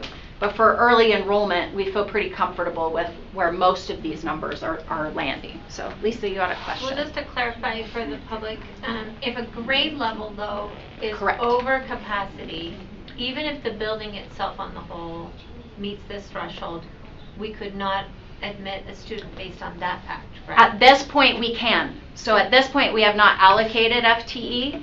So we technically will accept anyone. But once February 6th hits, we find out who has accepted, then we allocate those FTE. Right. Okay. Then the principals decided, I have this many second grade, third grade. So yes, you could end up closing by grade level. So like sometimes what happens typically at a high school is your 9th grade sometimes gets over full. So a principal may come in and say, I'm at capacity. I don't have any more room in my 9th grade English classes or my 9th grade math classes. So I'm going to close 9th grade. But if I had somebody who came in as a junior, I would accept that junior because there's space in there. So that's where it gets sometimes tricky. Go ahead, Terry. So Dixon has 1,316 maximum capacity, or is this Shoreline? That's Shoreline. It just makes Yeah, it's just Shoreline, Okay, yeah. so Yeah. we need to make sure that's clear. Yeah. And Yeah. why is Shoreline have less space than Centennial? I thought it was built to be bigger than Centennial. Daryl, I don't know the answer to that. I'll double check on that one. Well, but- Shoreline has more space on here, more, oh no, you're right. Yeah. Yeah. Between 16, Yeah, 13, yeah. 44. I'll double Yeah, check on that. yeah. That's a great question. Yeah. I'll make sure that we have the right number and that we haven't pulled a Dixon number. And I'll double that's check that. FMS? Yeah. Or could it be just like? No, it's not. I'll look at. I don't want to speculate about why it is. I do know that there's space in there. Yeah. So what you're going to vote on tonight is that all schools are open for this open enrollment, and those applications will start on technically Saturday, but probably Friday. So parents can go in and start filling out. We don't start accepting, like we'll pull those in, but they don't start getting counted till December 1st, and then we just take them in order. So, other questions about that? So our schools are going to be open. Every single school is open. We have, as far as I'm concerned, quite a bit of space, and we should be okay. I had another question about the DLI. Why would you not approve someone for DLI? I don't know what sometimes it can be, for example, if they're out of the district and we have students that are coming in, or say, for example, they've applied for a permit and they're a third grader and they're trying to test into DLI and they don't meet the proficiency level, then we would deny that application. There could be a variety of reasons why that happens. It's a good question, though. Melanie's got a question. Yeah. You sent us earlier, and it had different projections. I'm just curious how the projections changed. These? Yes. Because Liz put in the wrong number. So, because I was like, there's no way that that Franklin has over 400 students projected for next year. So I said, I need you to go back in and look at your spreadsheet. And she went back in and looked at the spreadsheet and had entered in the wrong formula. So got that correct. So this is the corrected formula. Okay. So that's why the projections are different. So this is a brand new one that got uploaded. Yeah. Other questions? Do you feel comfortable keeping all schools open for the early enrollment period? Yes. Then we will come back to you and also inform you of what our plan is as we move into late enrollment and what that's going to look like. So, so that you're aware. All right. Okay. Thank you, Wendy. Yeah. Thank you for Just took a figuring it out. minute. Yeah, which is great. All right, next item is A10. We're going to talk about our strategic plan priority 3, which is retaining our employees, right? And Yep. that's our employee engagement survey data and action plan. You wanna? Is that you, Wendy? Yep. Click on the one that says employee engagement 1111, the second one, because I'm sure you can see. Yeah, perfect. And then you'll just scroll through for me. That'd be great. I had to put in my believe in the magic slide. I love it so much. I'm so happy. Really, this employee engagement survey is not a survey, despite what some people have stated, is not a survey that we just made up. This is actually a survey that we got from the Gallup Corporation. They use it at companies all across the country to really look at these are indicators that determine what is the likelihood that an employee is going to stay at the organization and feel satisfied and feels fulfilled. Employees that feel fulfilled in their organization are generally going to stay, even if there are opportunities for more pay. Obviously, you're always going to go, or not always, but you're often going to go somewhere where there's more pay. But something that's going to make you hesitate in that process is if you know that you love the people that you work with, you have good relationships, and that things are going well. So we did have over 700 respondents. If you remember, we did this survey in the spring of last year, and I think, Caleb, if I remember, it's like barely 300 or something. Yeah. And what's interesting is the data that we got is very, very similar. But this feels a lot more accurate because there are more individuals. And just for your perspective, we have a little over 2,000 employees total.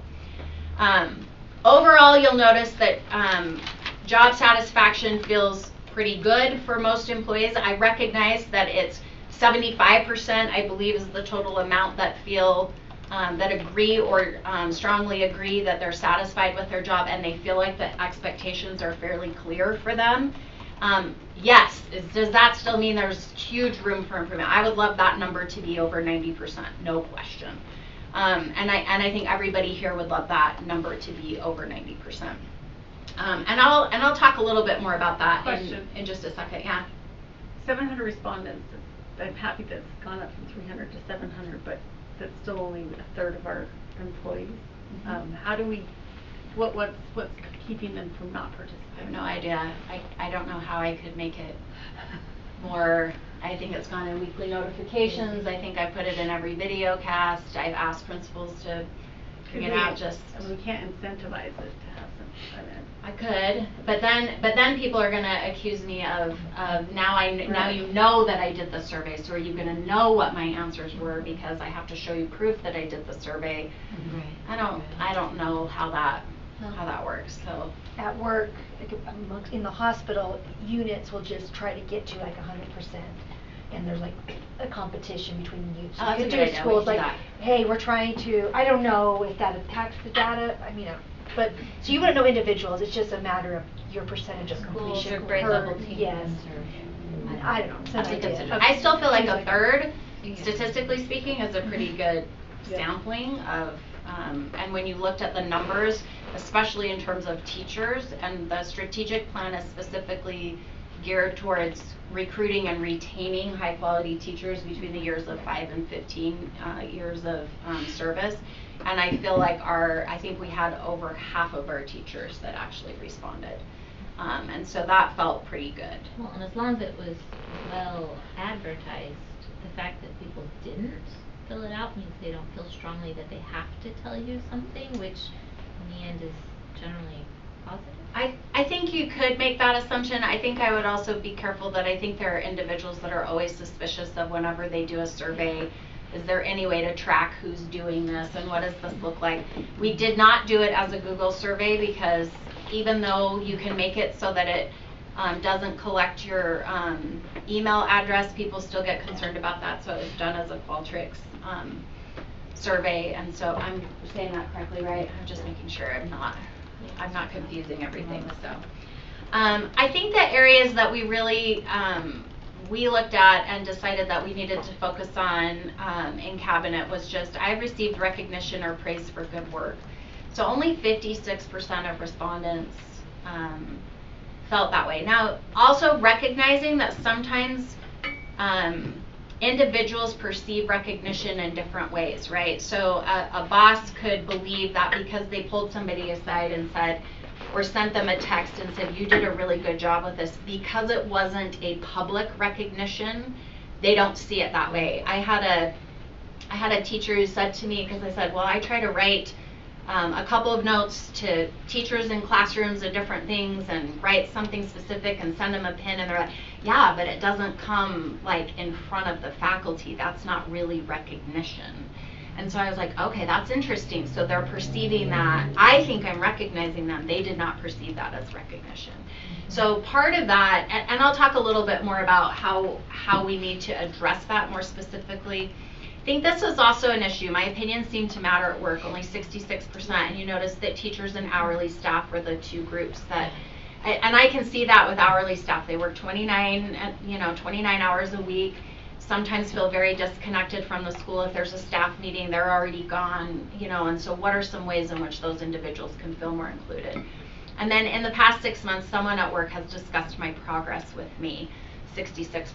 And so some supervisors would see it as, well, I did an evaluation on you, and others may perceive, but you're not talking about what my growth is as an employee. That was just the summative evaluation. So sometimes there's perception differences, but sometimes I think those things are just not happening.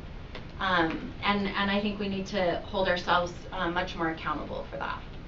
So our goals are to increase each of those three really weak areas to at least 75%. I would also love to increase the 75% areas to over 90%. But I also have to recognize the bandwidth of individuals. So those 3 things would be our goals to increase those. And then if you go down to the action plan, I think there are some things that we've already started to do. So one of them on the I have received recognition or praise for good work.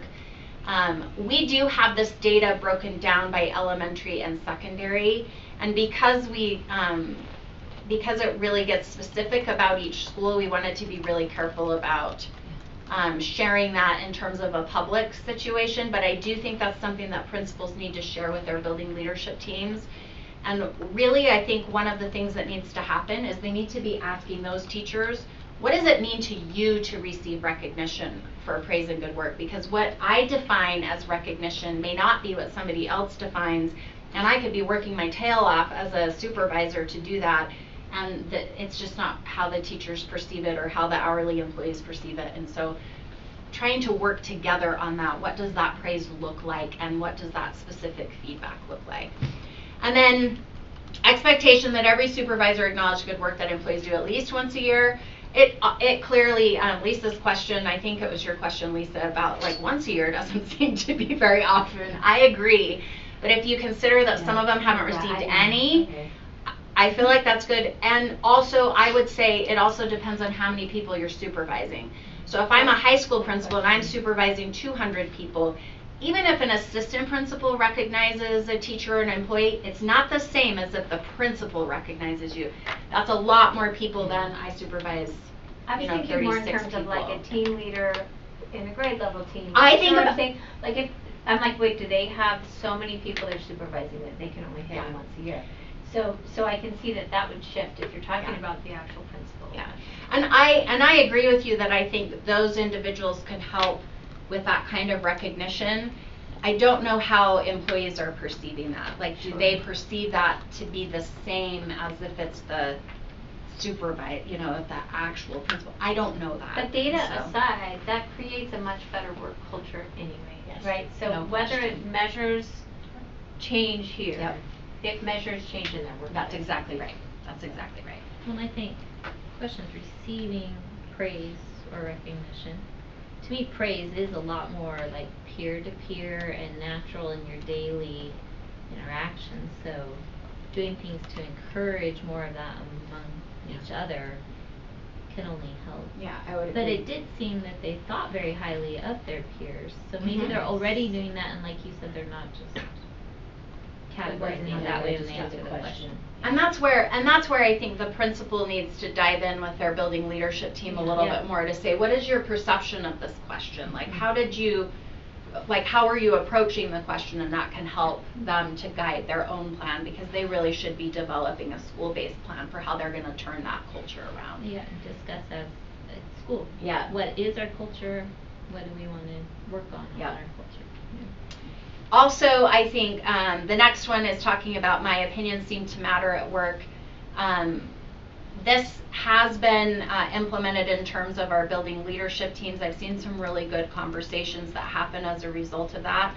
I have had teachers who have said, that's great, that's where we talk about instruction, that's where we talk about data, but sometimes I just have legitimate concerns about something that's happening, like I don't feel like there's enough supervision at lunch, or I don't feel like XYZ, and the BLT is not the appropriate place to bring that up. And one of the things that, and I think I've talked with our team about this, but in other districts they have what is called a staff advisory council, or I don't like the word faculty because it excludes people who are hourly, and this staff advisory council includes representatives from all different groups, but you would have a committee that would meet with the administration on a monthly basis, and you have a chair that is the teacher. It's not run by the principal, and they put the agenda together and they talk through, and people can bring up issues, and then the principal kind of knows what needs to happen. I'd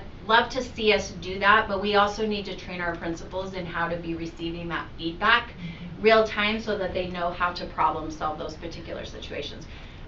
Those can get really nitpicky for a principal, but they also can provide a lot of quick wins. It's like, I had a teacher who was like, you always are doing announcements, and I have AP reviews after school, and I counted, it interrupted my review 17 times, and I'm like, well, I can just turn off the announcements into your room after school.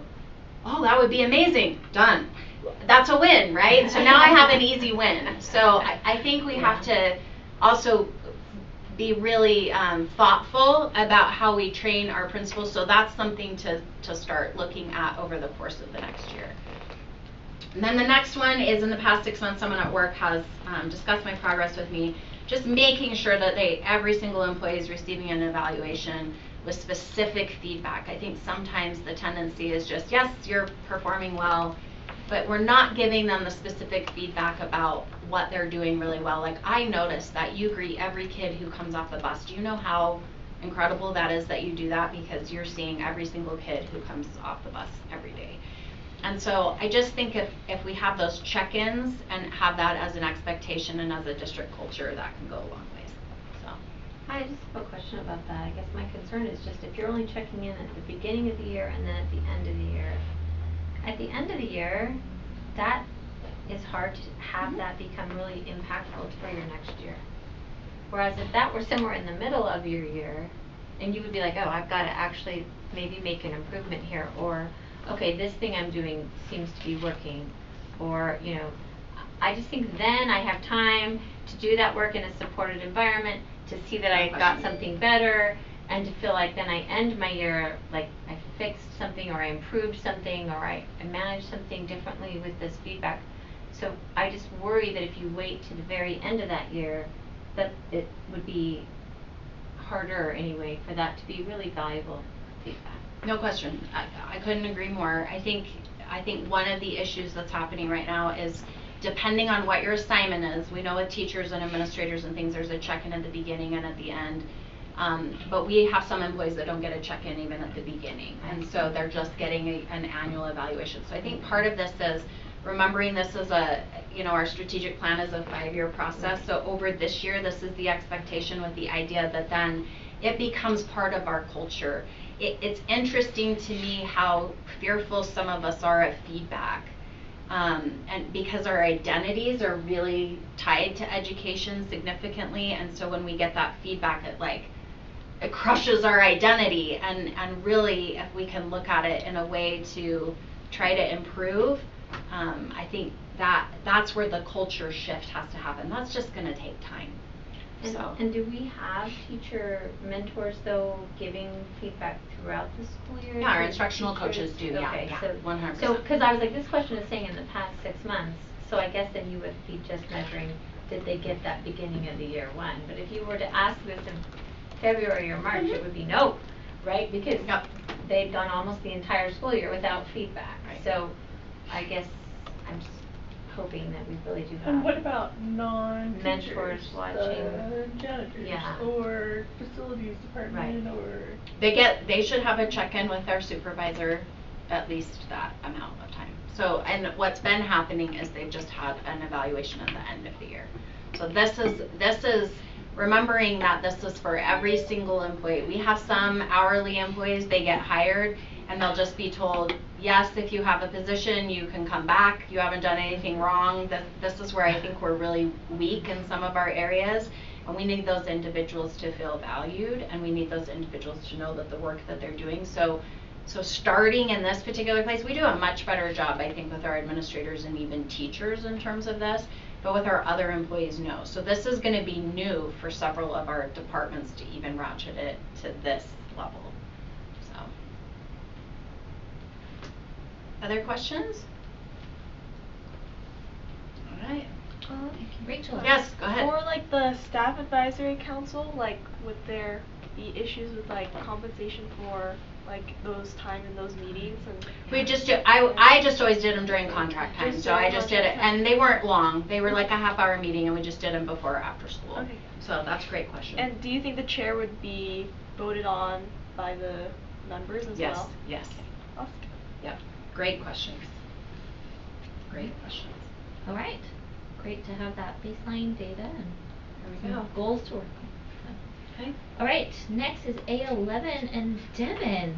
You've been so quiet today that it is now your turn. Last time it was. Last time it was all you. So now we trade off. We do. we're going to talk about possible boundary adjustments. So on here, and you can pick which map we bring up first, Bonnie.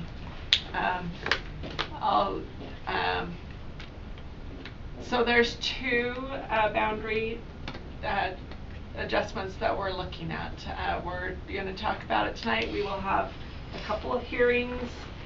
We'll need to announce next month and schedule those hearings at the schools that are impacted. So this is the first one. This is the currently in the Edgemont boundary. This is the one that's kind of broken up. So if you look where the yellow line is, that's currently pink.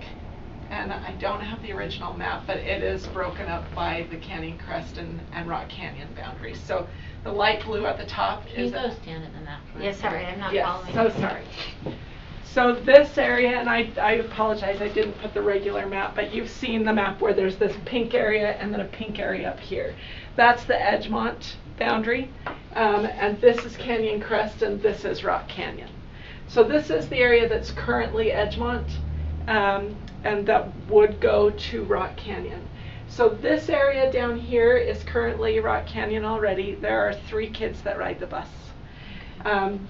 There are 42 more kids in this area that would also be eligible to ride that bus. So it would make the transportation much more efficient.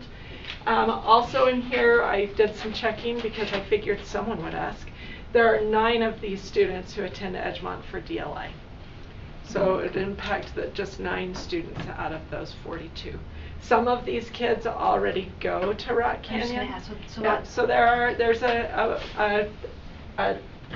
can't tell you exactly how many, but there are some that already do go to Rock Canyon. Even though the boundary right now is Edgemont. Correct. Got it. So those 9 kids would still just be choicing into Edgemont. They would be choicing into Edgemont. We wouldn't.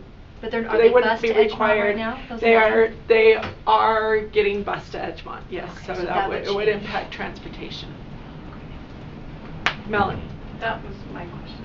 You answered it. I love answering questions before I'm asked. Anyway, so that is the first. That's one of the boundaries. If you want to click on the other one, I might as well stay here. This one is a lot less impactful. This impacts these homes. There's 5 high school students, 1 middle school student on this.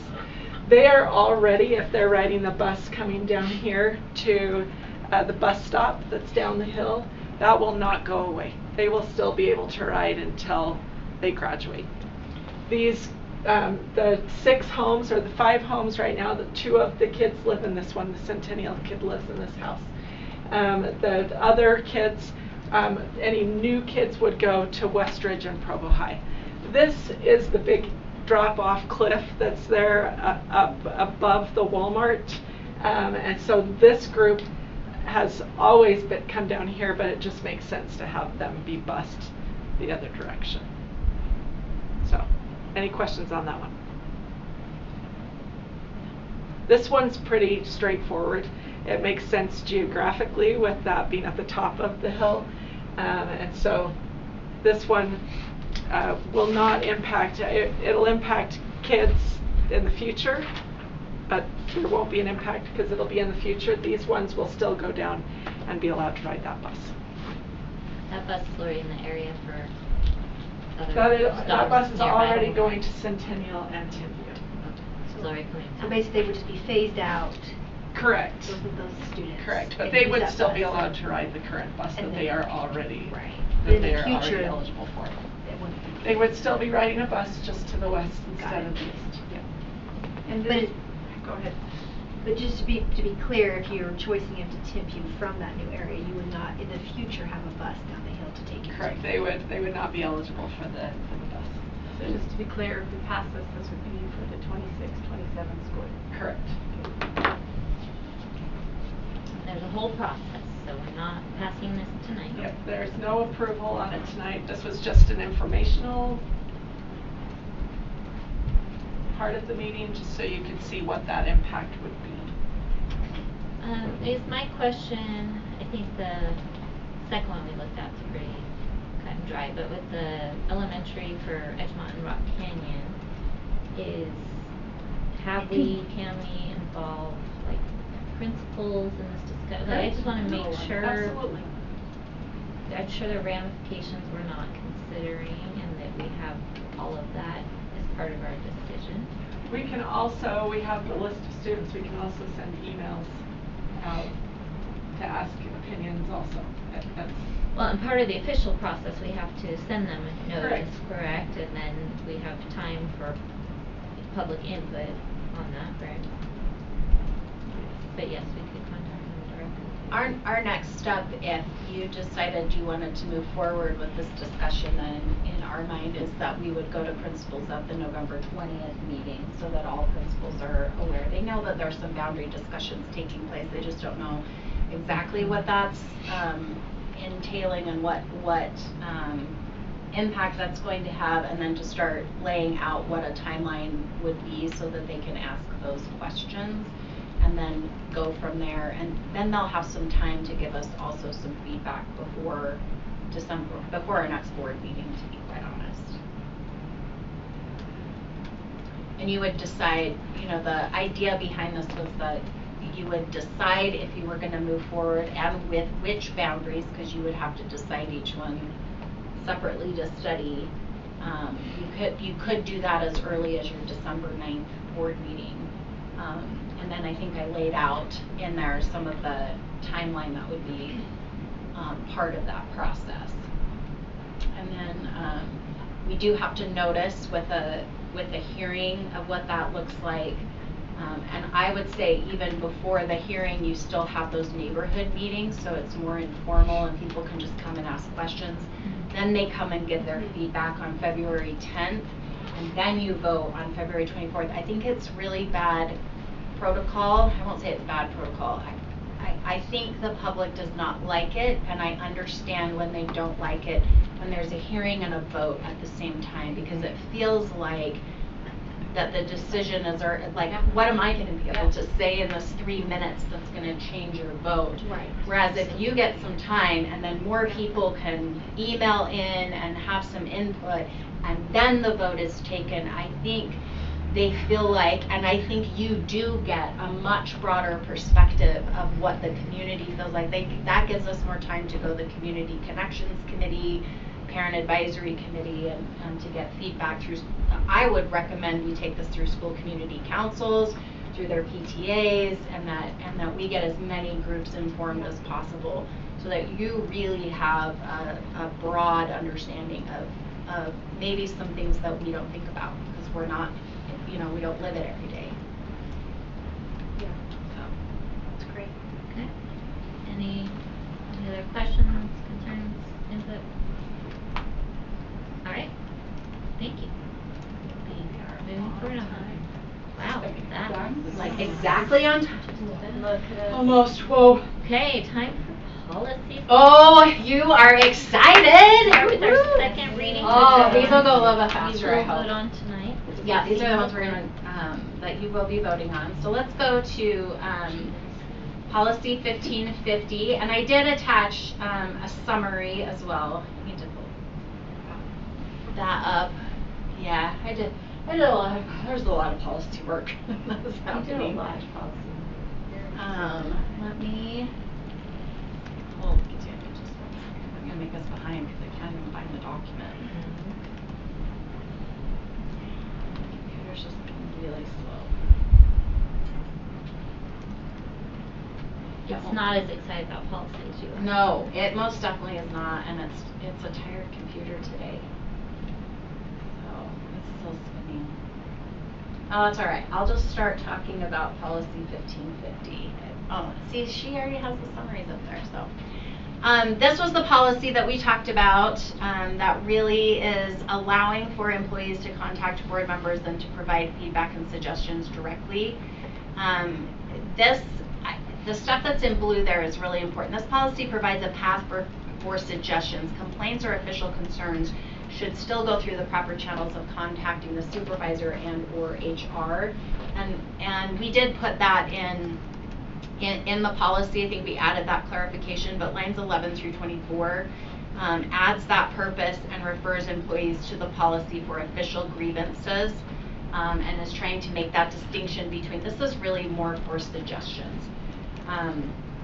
And then notice that we talked about a log of suggestions, and that we put that into the accompanying procedure, which I'll talk about in just a minute.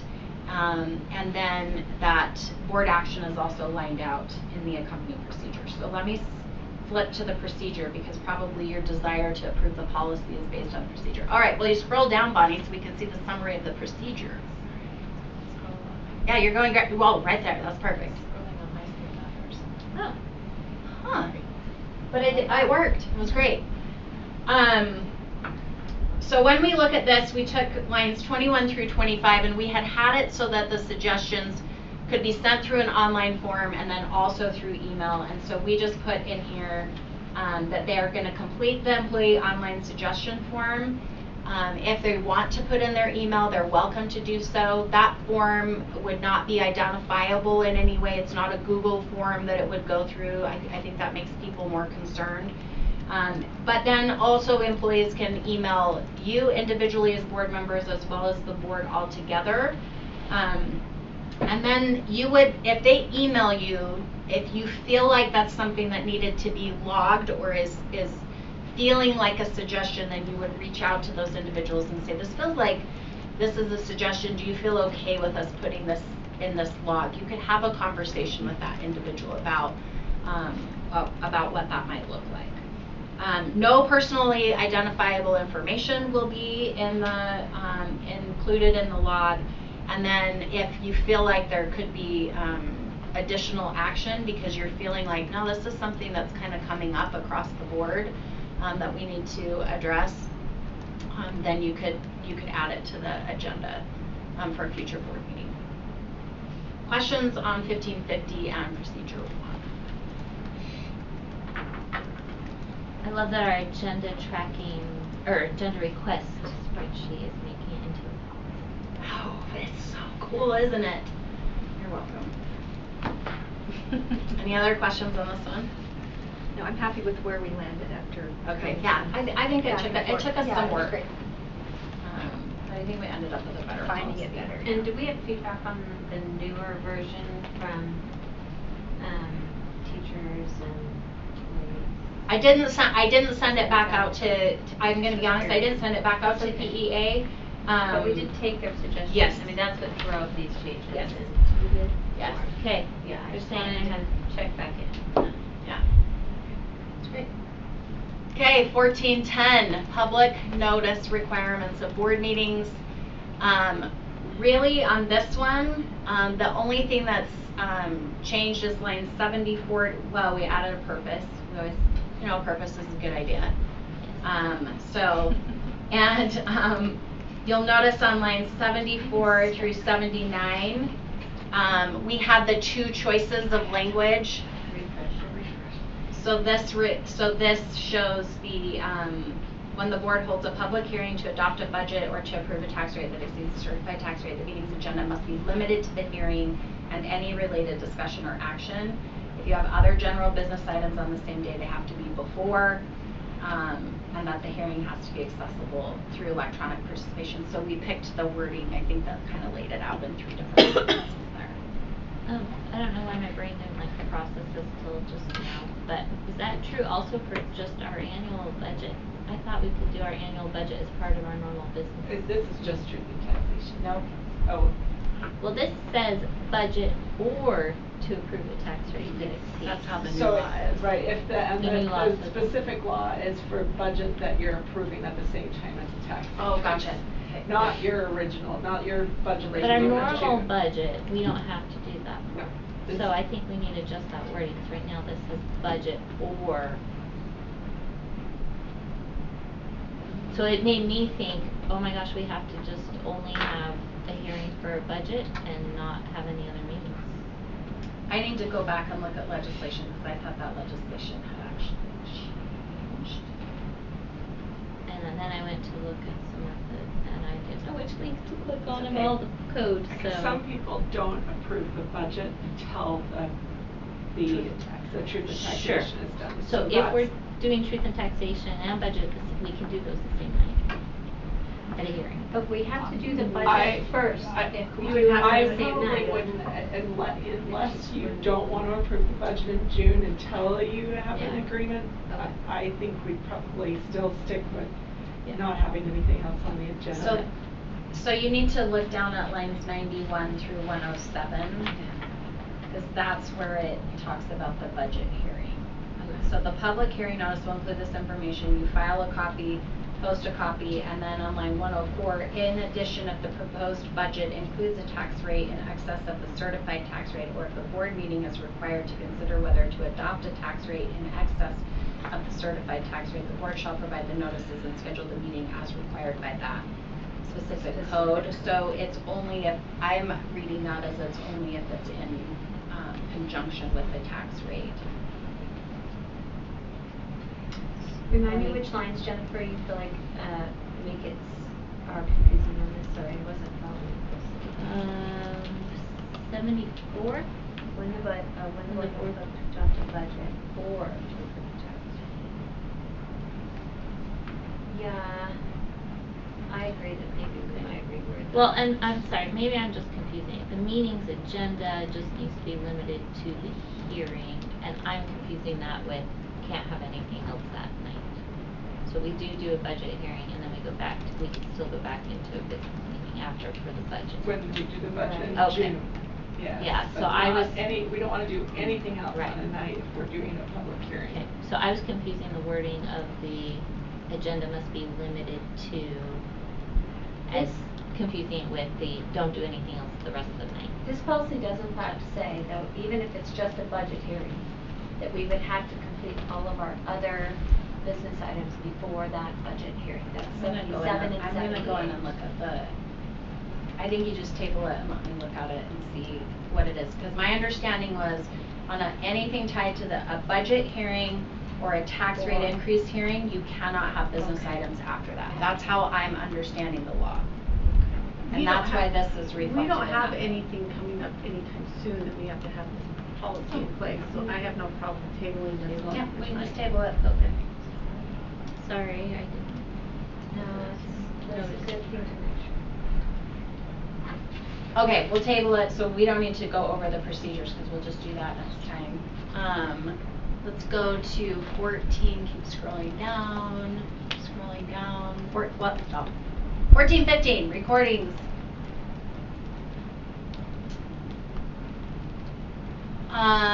The only thing, I don't remember, keep scrolling down, Bonnie. Keep going. I don't think we changed anything in the policy from the last time when we talked. That's why the summary, because see, I put the summaries in blue if something changes. That's my code. And so then 14, 15, procedure 1 is just we just added this procedure to this. And I think we had some language last time that we were choosing between, so we got that all worked out, and so we just recommend that this one go ahead and be adopted, and now we have a procedure for how the minutes are also handled, because we didn't have that before. Any questions on that one?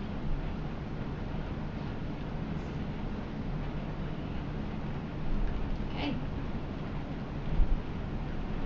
All right, and if I can find the clarification, because if the policy does align with the law, then you should be okay to go ahead and Yes. approve it, but I'll see if we have time before business meeting, so I can double Okay. check that. No. And we'll do it for next time. Okay, first readings. This is fun. This is so great. Okay, 1424 is community involvement in education. This policy is updated. It had a whole bunch of stuff about a citizen advisory committee, which we have struck from this particular policy. This is just a first reading. What we ended up doing in this particular policy is just kind of establishing a way for the board to receive input from the community. And on line 19, you see that there's a rationale for establishing the formal structures and why we have that in place, and that we're establishing a parent advisory committee and a community connections committee. Those only exist as long as the Board of Education directs district leadership to do so. So if a later board is like, we don't want to do this, they don't technically have to do that, and you don't have to go in and suspend the policy. Lines 31 to 38, the policy committee wondered if this paragraph was necessary. It does establish that there are many opportunities for individuals to provide feedback to the board, but we did talk about, is it just redundant? Should it be taken out? And so that's something for your consideration. And then lines 41 to 64 just establish the purpose of the PAC and outlines how it's different from other parental involvement groups, connects the goals to the strategic plan, and establishes its purpose.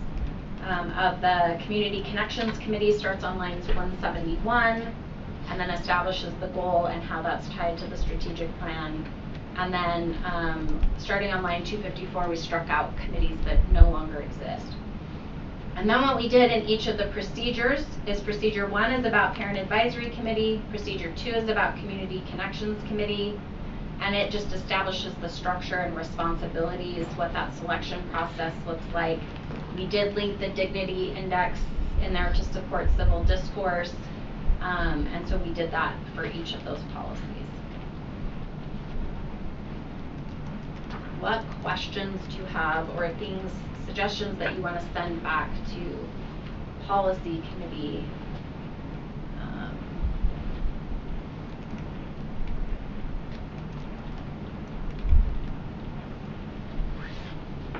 On 1424.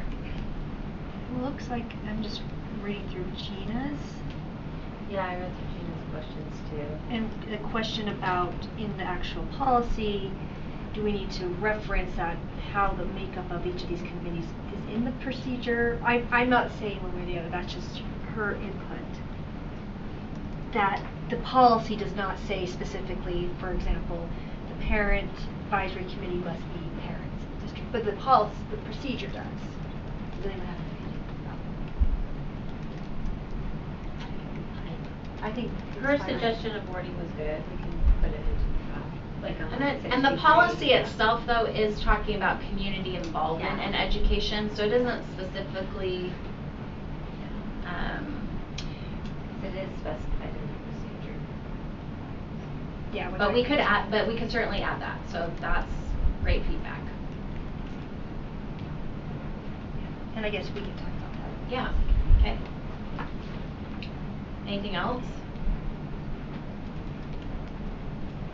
We need to, just going back to that, is there a definition of what a parent is then? A person who has a child in the school. It does say that in the procedure. But would that be, what if it's a grandparent who's like, or guardian? Or a guardian? Let me look at what we said. So we could maybe just expand that just to be more do that. inclusive language. I think we could include, make sure Good point. different types of guardians.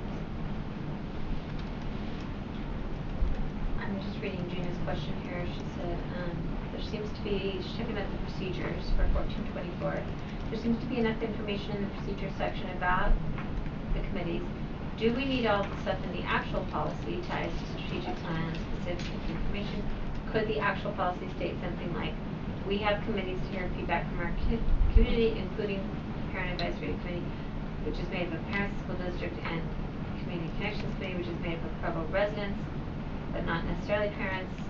Specific information guidelines can be found in, and then just link it to the procedure. So I just want to share that input. To just simplify for it. consideration. I had wondered that myself. It's always a balance, how much detail it is in the policy versus procedure. So there is. So if I'm following, it's saying pulling those out of the policy and just referencing, pointing to procedure for all of it, for both, so not even adding any kind of real description of each committee. Right, but Right. rather, Just here's the thinking like- context, here's the purpose. Go see these procedures Here's for how we handle it. Here's how we do it, Yeah. but we're committed to it.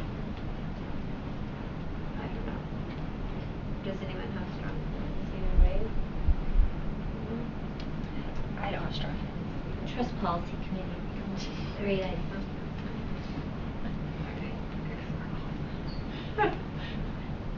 Okay, 1424, we'll go back to policy committee. Let's talk about 3305, student privacy plan and sex designated facilities. This is a policy that we had adopted before. If you remember, we had a report that went into the hotline referral that stated that we had a student at one of our high schools that was not using the correct restroom, and that Provo City School District had not yet adopted a policy because it was in process. So we put together one.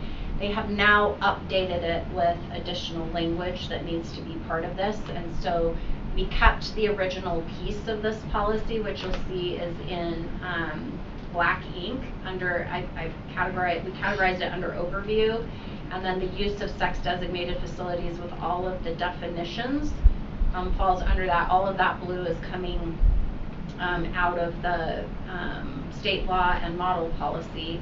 Wanted to highlight just a couple of things. Lines 77 through 81, students must use the sex designated facility that corresponds with their sex. That is defined in lines 35 to 37. We actually did have a conversation that this does not apply to intersex students because they may have both male and female genitalia, so that becomes how they're identifying. And so they do make a specific statement about that. And so our policy aligns with that. Lines 83 through 90, when a student requests to use a space other than that associated with their sex, then the parents have to be notified, and a privacy plan has to be developed in collaboration with the parents. That can never be done outside of the parents.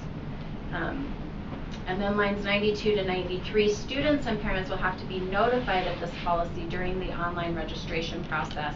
We do not have that in place at this point, and so that's you're going to see throughout these policies there's probably another 10 things that are going to be added to the online registration process that parents and students have to acknowledge that they know. So our recommendation is that we place this on the website for feedback, bring it to next policy committee, bring that feedback from both policy committee and any online recording back for a second reading at our next meeting. What questions do you have about this policy? All from code, right? Yes. I can read Gina's questions. She said these may be questions to direct at legislators, but if a student is transitioning or physically appears as a different sex than their biological sex, example, a female transitioning to male, are they allowed to use the female restroom even if they appear to be male? No, but their biological sex is female, but their appearance looks male. Then they need to use the female even though they might have the appearance of, okay, that's what she's clarifying. Okay, and alright. Now they can reach out and ask for a privacy plan, and so if you look at the language of that, notice it allows you to do staggered usage and different things like that. So there are ways in which that they can either use a single-use restroom. They can, you could stagger the usage. So in my mind, the way that I read that legislation, when you look at the policy itself, it would allow that student who's transitioning to then use the restroom of what they appear to be, but it could not be during when other students are in there. So you would have to create a scheduled time for that to happen. And that's state law. Yep.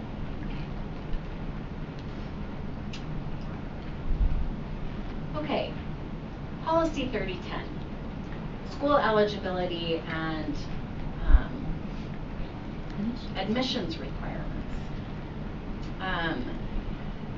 So this policy lines out all of the requirements for students to enroll in school. The only thing that changed, we did just look at this policy, but it lays out the definition of minimum age for school enrollment. So the only changes in lines 10 through 20 clarifies situations that would be exceptions to those definitions.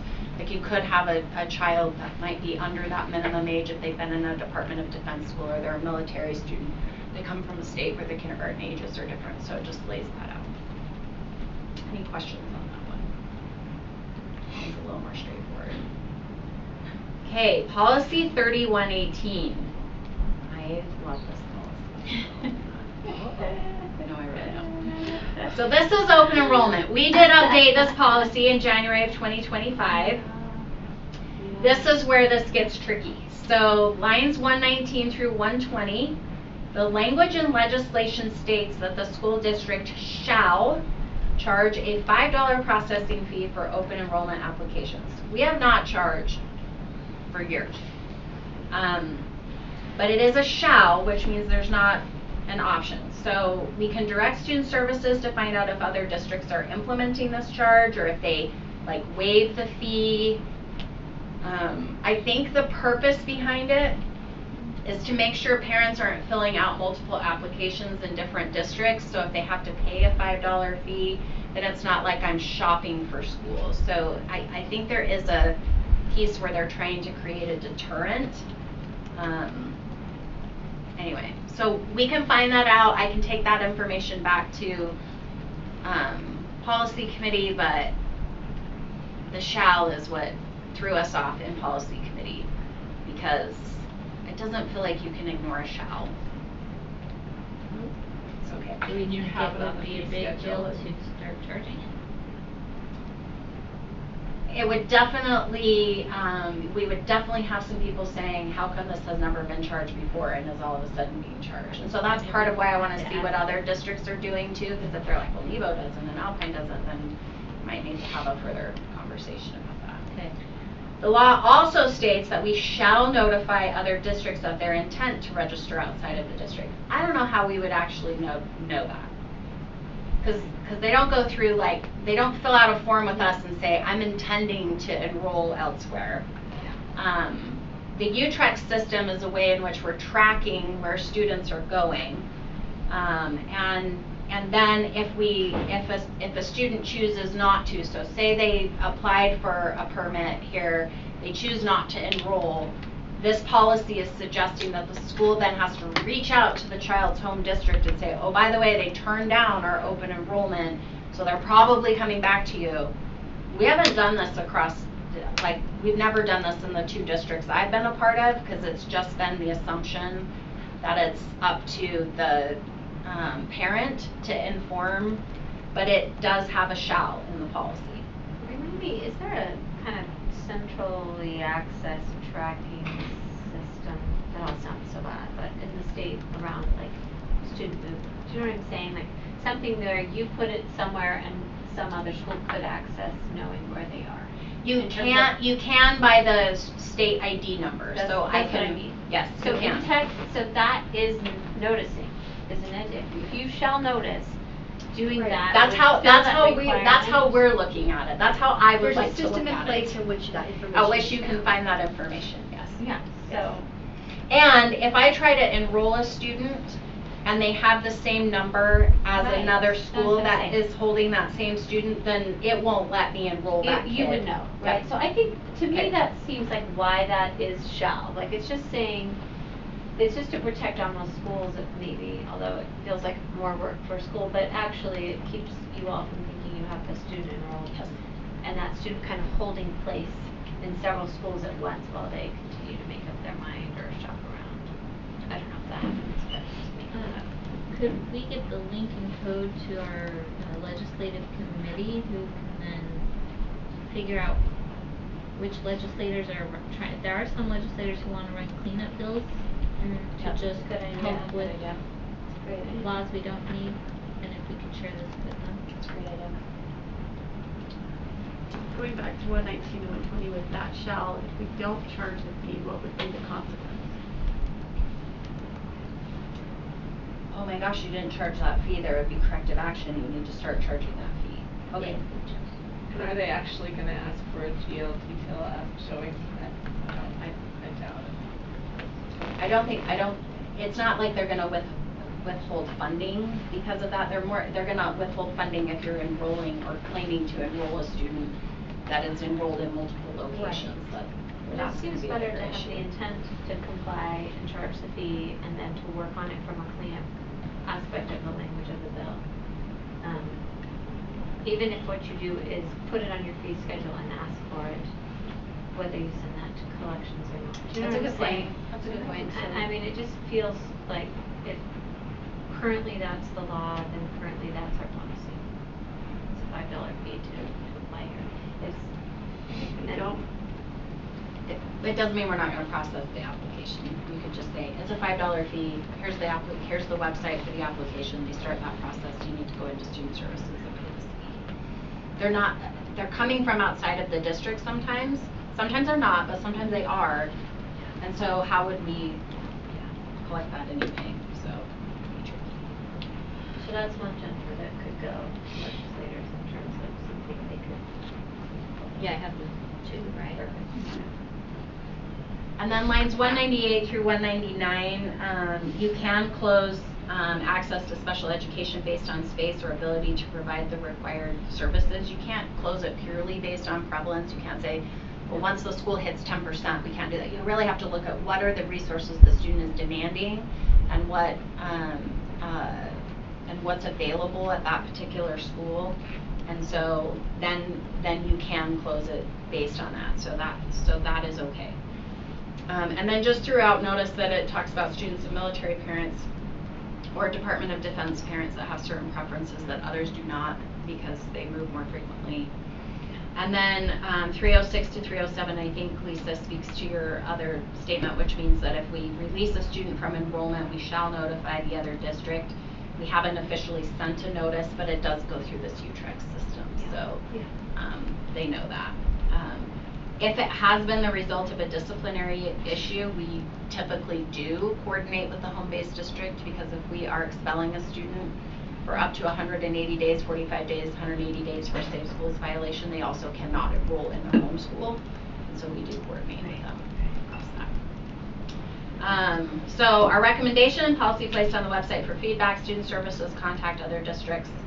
I'll also just double check with the other districts about notification, but I've never done that as a high school principal, and then we can take that feedback back to policy committee. And then we have the procedure that is attached to this. The only thing that we did was we added back the lines 50 to 52, which is the $5 processing fee, and I did upload the correct. I think this was the one that had the weird formatting. Thank you. Yeah, so I got the right one. I figured that automatically it was just tweaked weird, when it got so. uploaded, yeah. Open enrollment starts like this week, Yeah, right? it does. Mm-hmm. Yes. So are we adding that for No, this week or no. just till? No, it would be because next this is year? because this will Okay. be next year, because this Okay. isn't this So policy we hasn't been haven't- adopted yet. Okay. Okay, 3005 kindergarten admissions and attendance.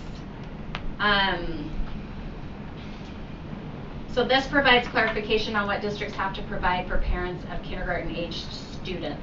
So if you look at lines 19 through 23, it does talk about a registration deadline. I talked with Jared. He says we typically, and Jason might be able to speak to this, we typically open kindergarten registration on March 1st. The deadlines are typically communicated by the school, but I think it would be helpful. I think we kind of talked in policy committee about having district-wide series of deadlines and making sure that we're consistent. But the bottom line is we accept kindergartners at any point. Like, we're not going to turn a kindergartner away. If they live in our boundaries, we're going to take them. So, but it might be helpful to have more uniform and just make sure that happens. Maybe that already happens, Caleb, and I just don't know that that happens. Jason's nodding his head. Yes, it does already happen. Never mind. So there you go. The earlier the better, because then they can plan their FTEs. Yes, correct. It's very We always know with kindergarten it's just it's the wild west. Yes. So, and then lines 30 to 34 establishes that half-day students must have access to math and literacy instruction unless the parent agrees otherwise. So it used to be that sometimes schools would do math, like reading instruction in the morning, math instruction in the afternoon, and so a half-day student would only get half. It is making us, based on the new law, that we have to provide the core in either an afternoon session or a morning session, and we have to inform the parents of what that schedule looks like. So that they come and choose afternoon, and that's not when we're doing reading and math, then they have the option to move to the morning, but we need to be really explicit about when those things are taught. And lines 40 to 45, we have to provide a description of the different kindergarten options for families, and make sure that they know that there is a half-day option, what that schedule actually looks like. Our schools do this, but our idea is to place the policy on the website for feedback. And then there are no updates to the accompanying procedure. We had already adopted that in terms of what how half-day kindergarten curriculum is dictated, and that comes from USBE and what that looks like. So. Questions on that policy? You guys don't seem very excited about any of this. So with open enrollment, we put in the policy, like, this is when we open it up for you to start enrolling. Do we need to do that for kindergarten? I mean, are people looking at policy enough that they go, okay, but in March 1st I can enroll my student? Is That was the helpful? that was the question that we had, is should that be in place? And that's something I can take back to my team, and then they can provide some feedback back to policy committee as to whether or not that's feasible, and what that looks like. I So think that might be a good idea. Could be helpful to have it written if we feel like that's something we're going to stay steady on that March 1st every year kind of thing, right? Question about kindergarten. Can parents apply to multiple schools?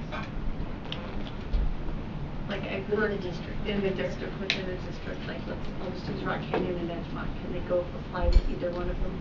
I don't know that I would be able to determine that they had applied to both until we actually physically pulled them into the system, and then it would not allow us to do that. So what the school would do is check the address, and then they would send them to student services for open enrollment if they didn't live within the boundary. Excellent.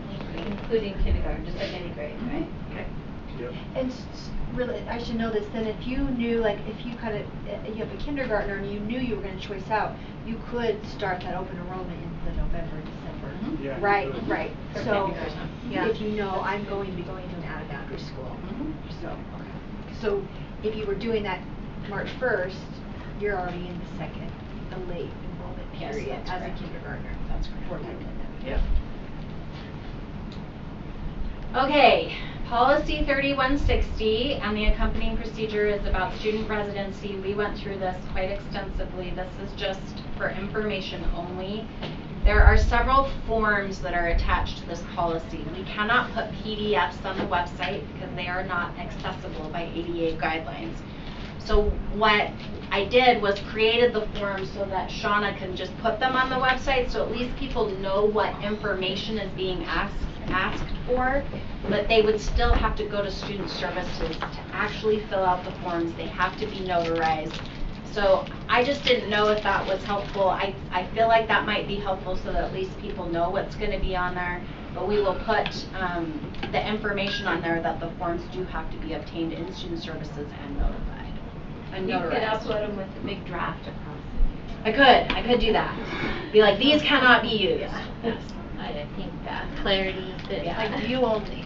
Yep, that's right. you don't Policy 3650 is a new policy. This is student data protection. And this policy establishes the kind of data that we gather as a district, how we work to protect student data, and it lays out what must be done if a data breach occurs. We did link this to our data privacy webpage under student services where parents can find additional information. And then 17 through 103 provides all of the definitions. There are way more definitions than I ever wanted to ever know. And then line 106 states that the district responsibility is to ensure that we have these protections in place and that we have put the student data officer in place and the cybersecurity officer, and that our staff receive training, which they do. So our employees all receive training on student data privacy. And then we do have a student data privacy person who is Clint Smith, and we also have our cybersecurity person who is Brock Giles, I believe. Yep. Oh yeah, I wrote that right there. The next line. You're welcome. And then we have to adopt a cybersecurity framework, which we have, which is the CIS controls framework. And then all of this goes through an audit, and so I had Clint comment, and Clint and Brock have commented that we have passed all of our audits. So we go through those every single year. Next question, first Gina's comment. Every time she read student data manager, she thought a student who's the data manager as opposed to the employee. Like, do we want to clarify that language, or is it clear enough? Manager of student data. She said it means an adult employee that manages student data, right? Do we want to I had just add read it as a a few times because definition? I thought it meant a student who is a data manager. you want? I don't know. We could just add it as a definition too. I'm just asking if anyone thinks that's necessary. I can see where it gets Clarity. tricky. Alright. But, Either put in a definition or rewrite it like you said. I'd rather put in a definition because it uses the phrase student data manager a lot. And is this also something that we notice to every parent? Yes, we do. Okay. Yep. It also allows on line 145, a student and their parent may access the data that is being kept on their student, and that if they believe that a student record, I should say, is incorrect, they can request that it be adjusted, expunged, etc. And then we work, just because they want it expunged doesn't mean that happens. So, for example, sometimes we'll have a parent comes in and says, I want that suspension expunged off their record. They don't get to demand that. If the student was suspended and there was a legitimate disciplinary action, then they can't make that demand. But if there's something that they feel is inaccurate in terms of maybe how a teacher described a particular incident that happened and they want that reframed or something like that, they can request to see those things and look through that. Line 177 has data breach notifications requirements. We don't collect criminal records or social security numbers, line 188. And our data disclosure statements are included as part of the online registration process, which is in line 218. And then 227 through 251, we can only collect optional student data or biometric identifiers if the parent has granted us that permission. And then we can't share data. 254 with any third party contractors still have to meet all of our requirements of FERPA and all of those specifics. So when we use the RISE platforms or anything like that where there's a sharing of student data, all of those go through these third-party contractors, and we approve that because they have to meet certain security thresholds. And we can put this on the website, seek feedback, incorporate it into any changes, and go from there. And that, ladies and gentlemen, is policy. You're welcome. I think we're ahead of schedule. We are. We went faster than they allotted. And we are in the 3,000s. You're welcome. She's tracking the numbers. I am. She's a math person. I am a math person. One sort of follow-up, just for the public's sake, the question that I hear from people about student privacy has to do with surveys. And just so that people know, all of our surveys follow this policy. Well, there's a separate policy on surveys that talks about the data that we can gather on surveys. But we're still 100% completely conscious of the privacy of it. Yeah. Okay.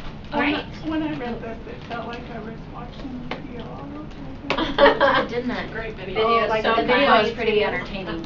Yeah. Would you like me to link the video? I could link the video into the policy if you would like to watch an entertaining video about this. Yeah, that guy is pretty funny. He is pretty funny. And for those who don't know what we're talking about, board members every year have to go through certain training, including student privacy, data privacy, and the state has provided very entertaining video about that. Yes.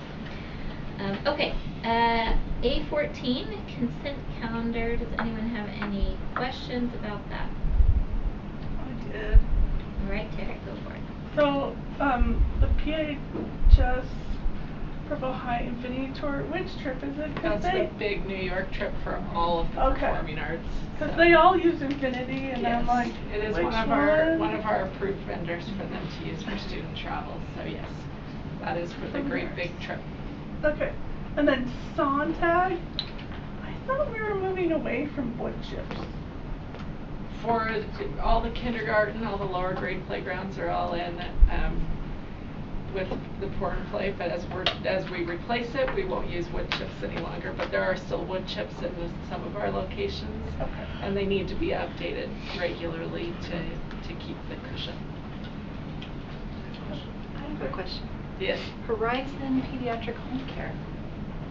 Oh yeah, I had that on my list. I wondered, do we contract with them? Is that a for nursing some sort of services? That is, and I'm 99.9% certain that this is for the nursing services that we have for one of our students. Got it. I figured it was something. That's exactly that's what I remember.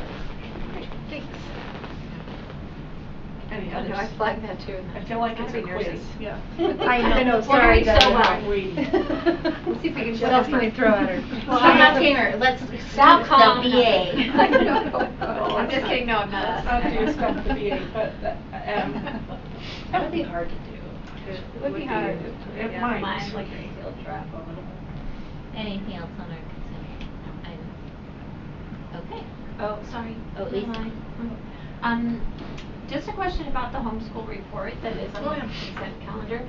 Is that, do we have access to the, like, is there a way to survey those families and get some information from them? Or is that not, like, there might not be a good idea even, I just wondered. I think, so when they fill out a homeschool affidavit, like we know who these individuals are, so we could do a But maybe survey it's and not say, a good why idea. are you, well, I think it depends on if you're trying to decide why are they choosing a homeschool option and you're trying to get information about, is there something that has happened, is Was it? there a set of needs you felt weren't being met or Mhm. something? That's Mhm. that's what I had in mind, Yeah, but yeah. I'm not sure that's, anyway, just a thought. Yes.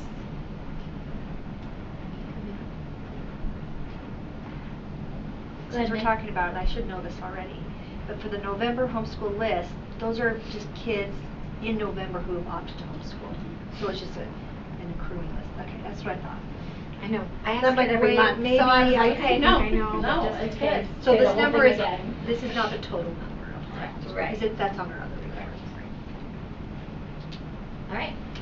Moving on to the next item is just looking over our upcoming board calendar. So as a reminder, normally we have 2 meetings a month, but both November and December we just have our first meeting on the second Tuesday because of the holidays at the end of each month. But we're making you earn your keep by yeah. today. We're making you guys earn your keep. We talked about a lot of great things. So, student advisory committees coming up beginning of December. And then the week after we get back from the break, we have our USBA annual conference up in Salt Lake at the end of that week. So we will be up there at the Little America for that, and then JLC meetings start soon after that for the whole session, those who want to follow along with the legislative kinds of things that we're doing. And previous to that, sorry, I realized I was looking at the calendar wrong. There is a JLC meeting in December, which I'll be going to if anyone wants to come with me, or welcome to join and start talking more about all the legislation that we already know about that's coming up. And I do know for sure that Senator Stratton will be presenting his bill to that whole committee, the one that we've been working with him on. All right. Any other calendar items? Okay. I'm going to take a motion to adjourn. I'm also going to take a second on our motions to adjourn from now on. So, do we have a motion to adjourn? I move we adjourn our study session. Okay, motion made by Board Member Van Wagenen. Do we have a second? Second. Second by Board Member Harrison. And we're adjourned, and we'll begin our business meeting at 7 p.m. in the PDC. So, I think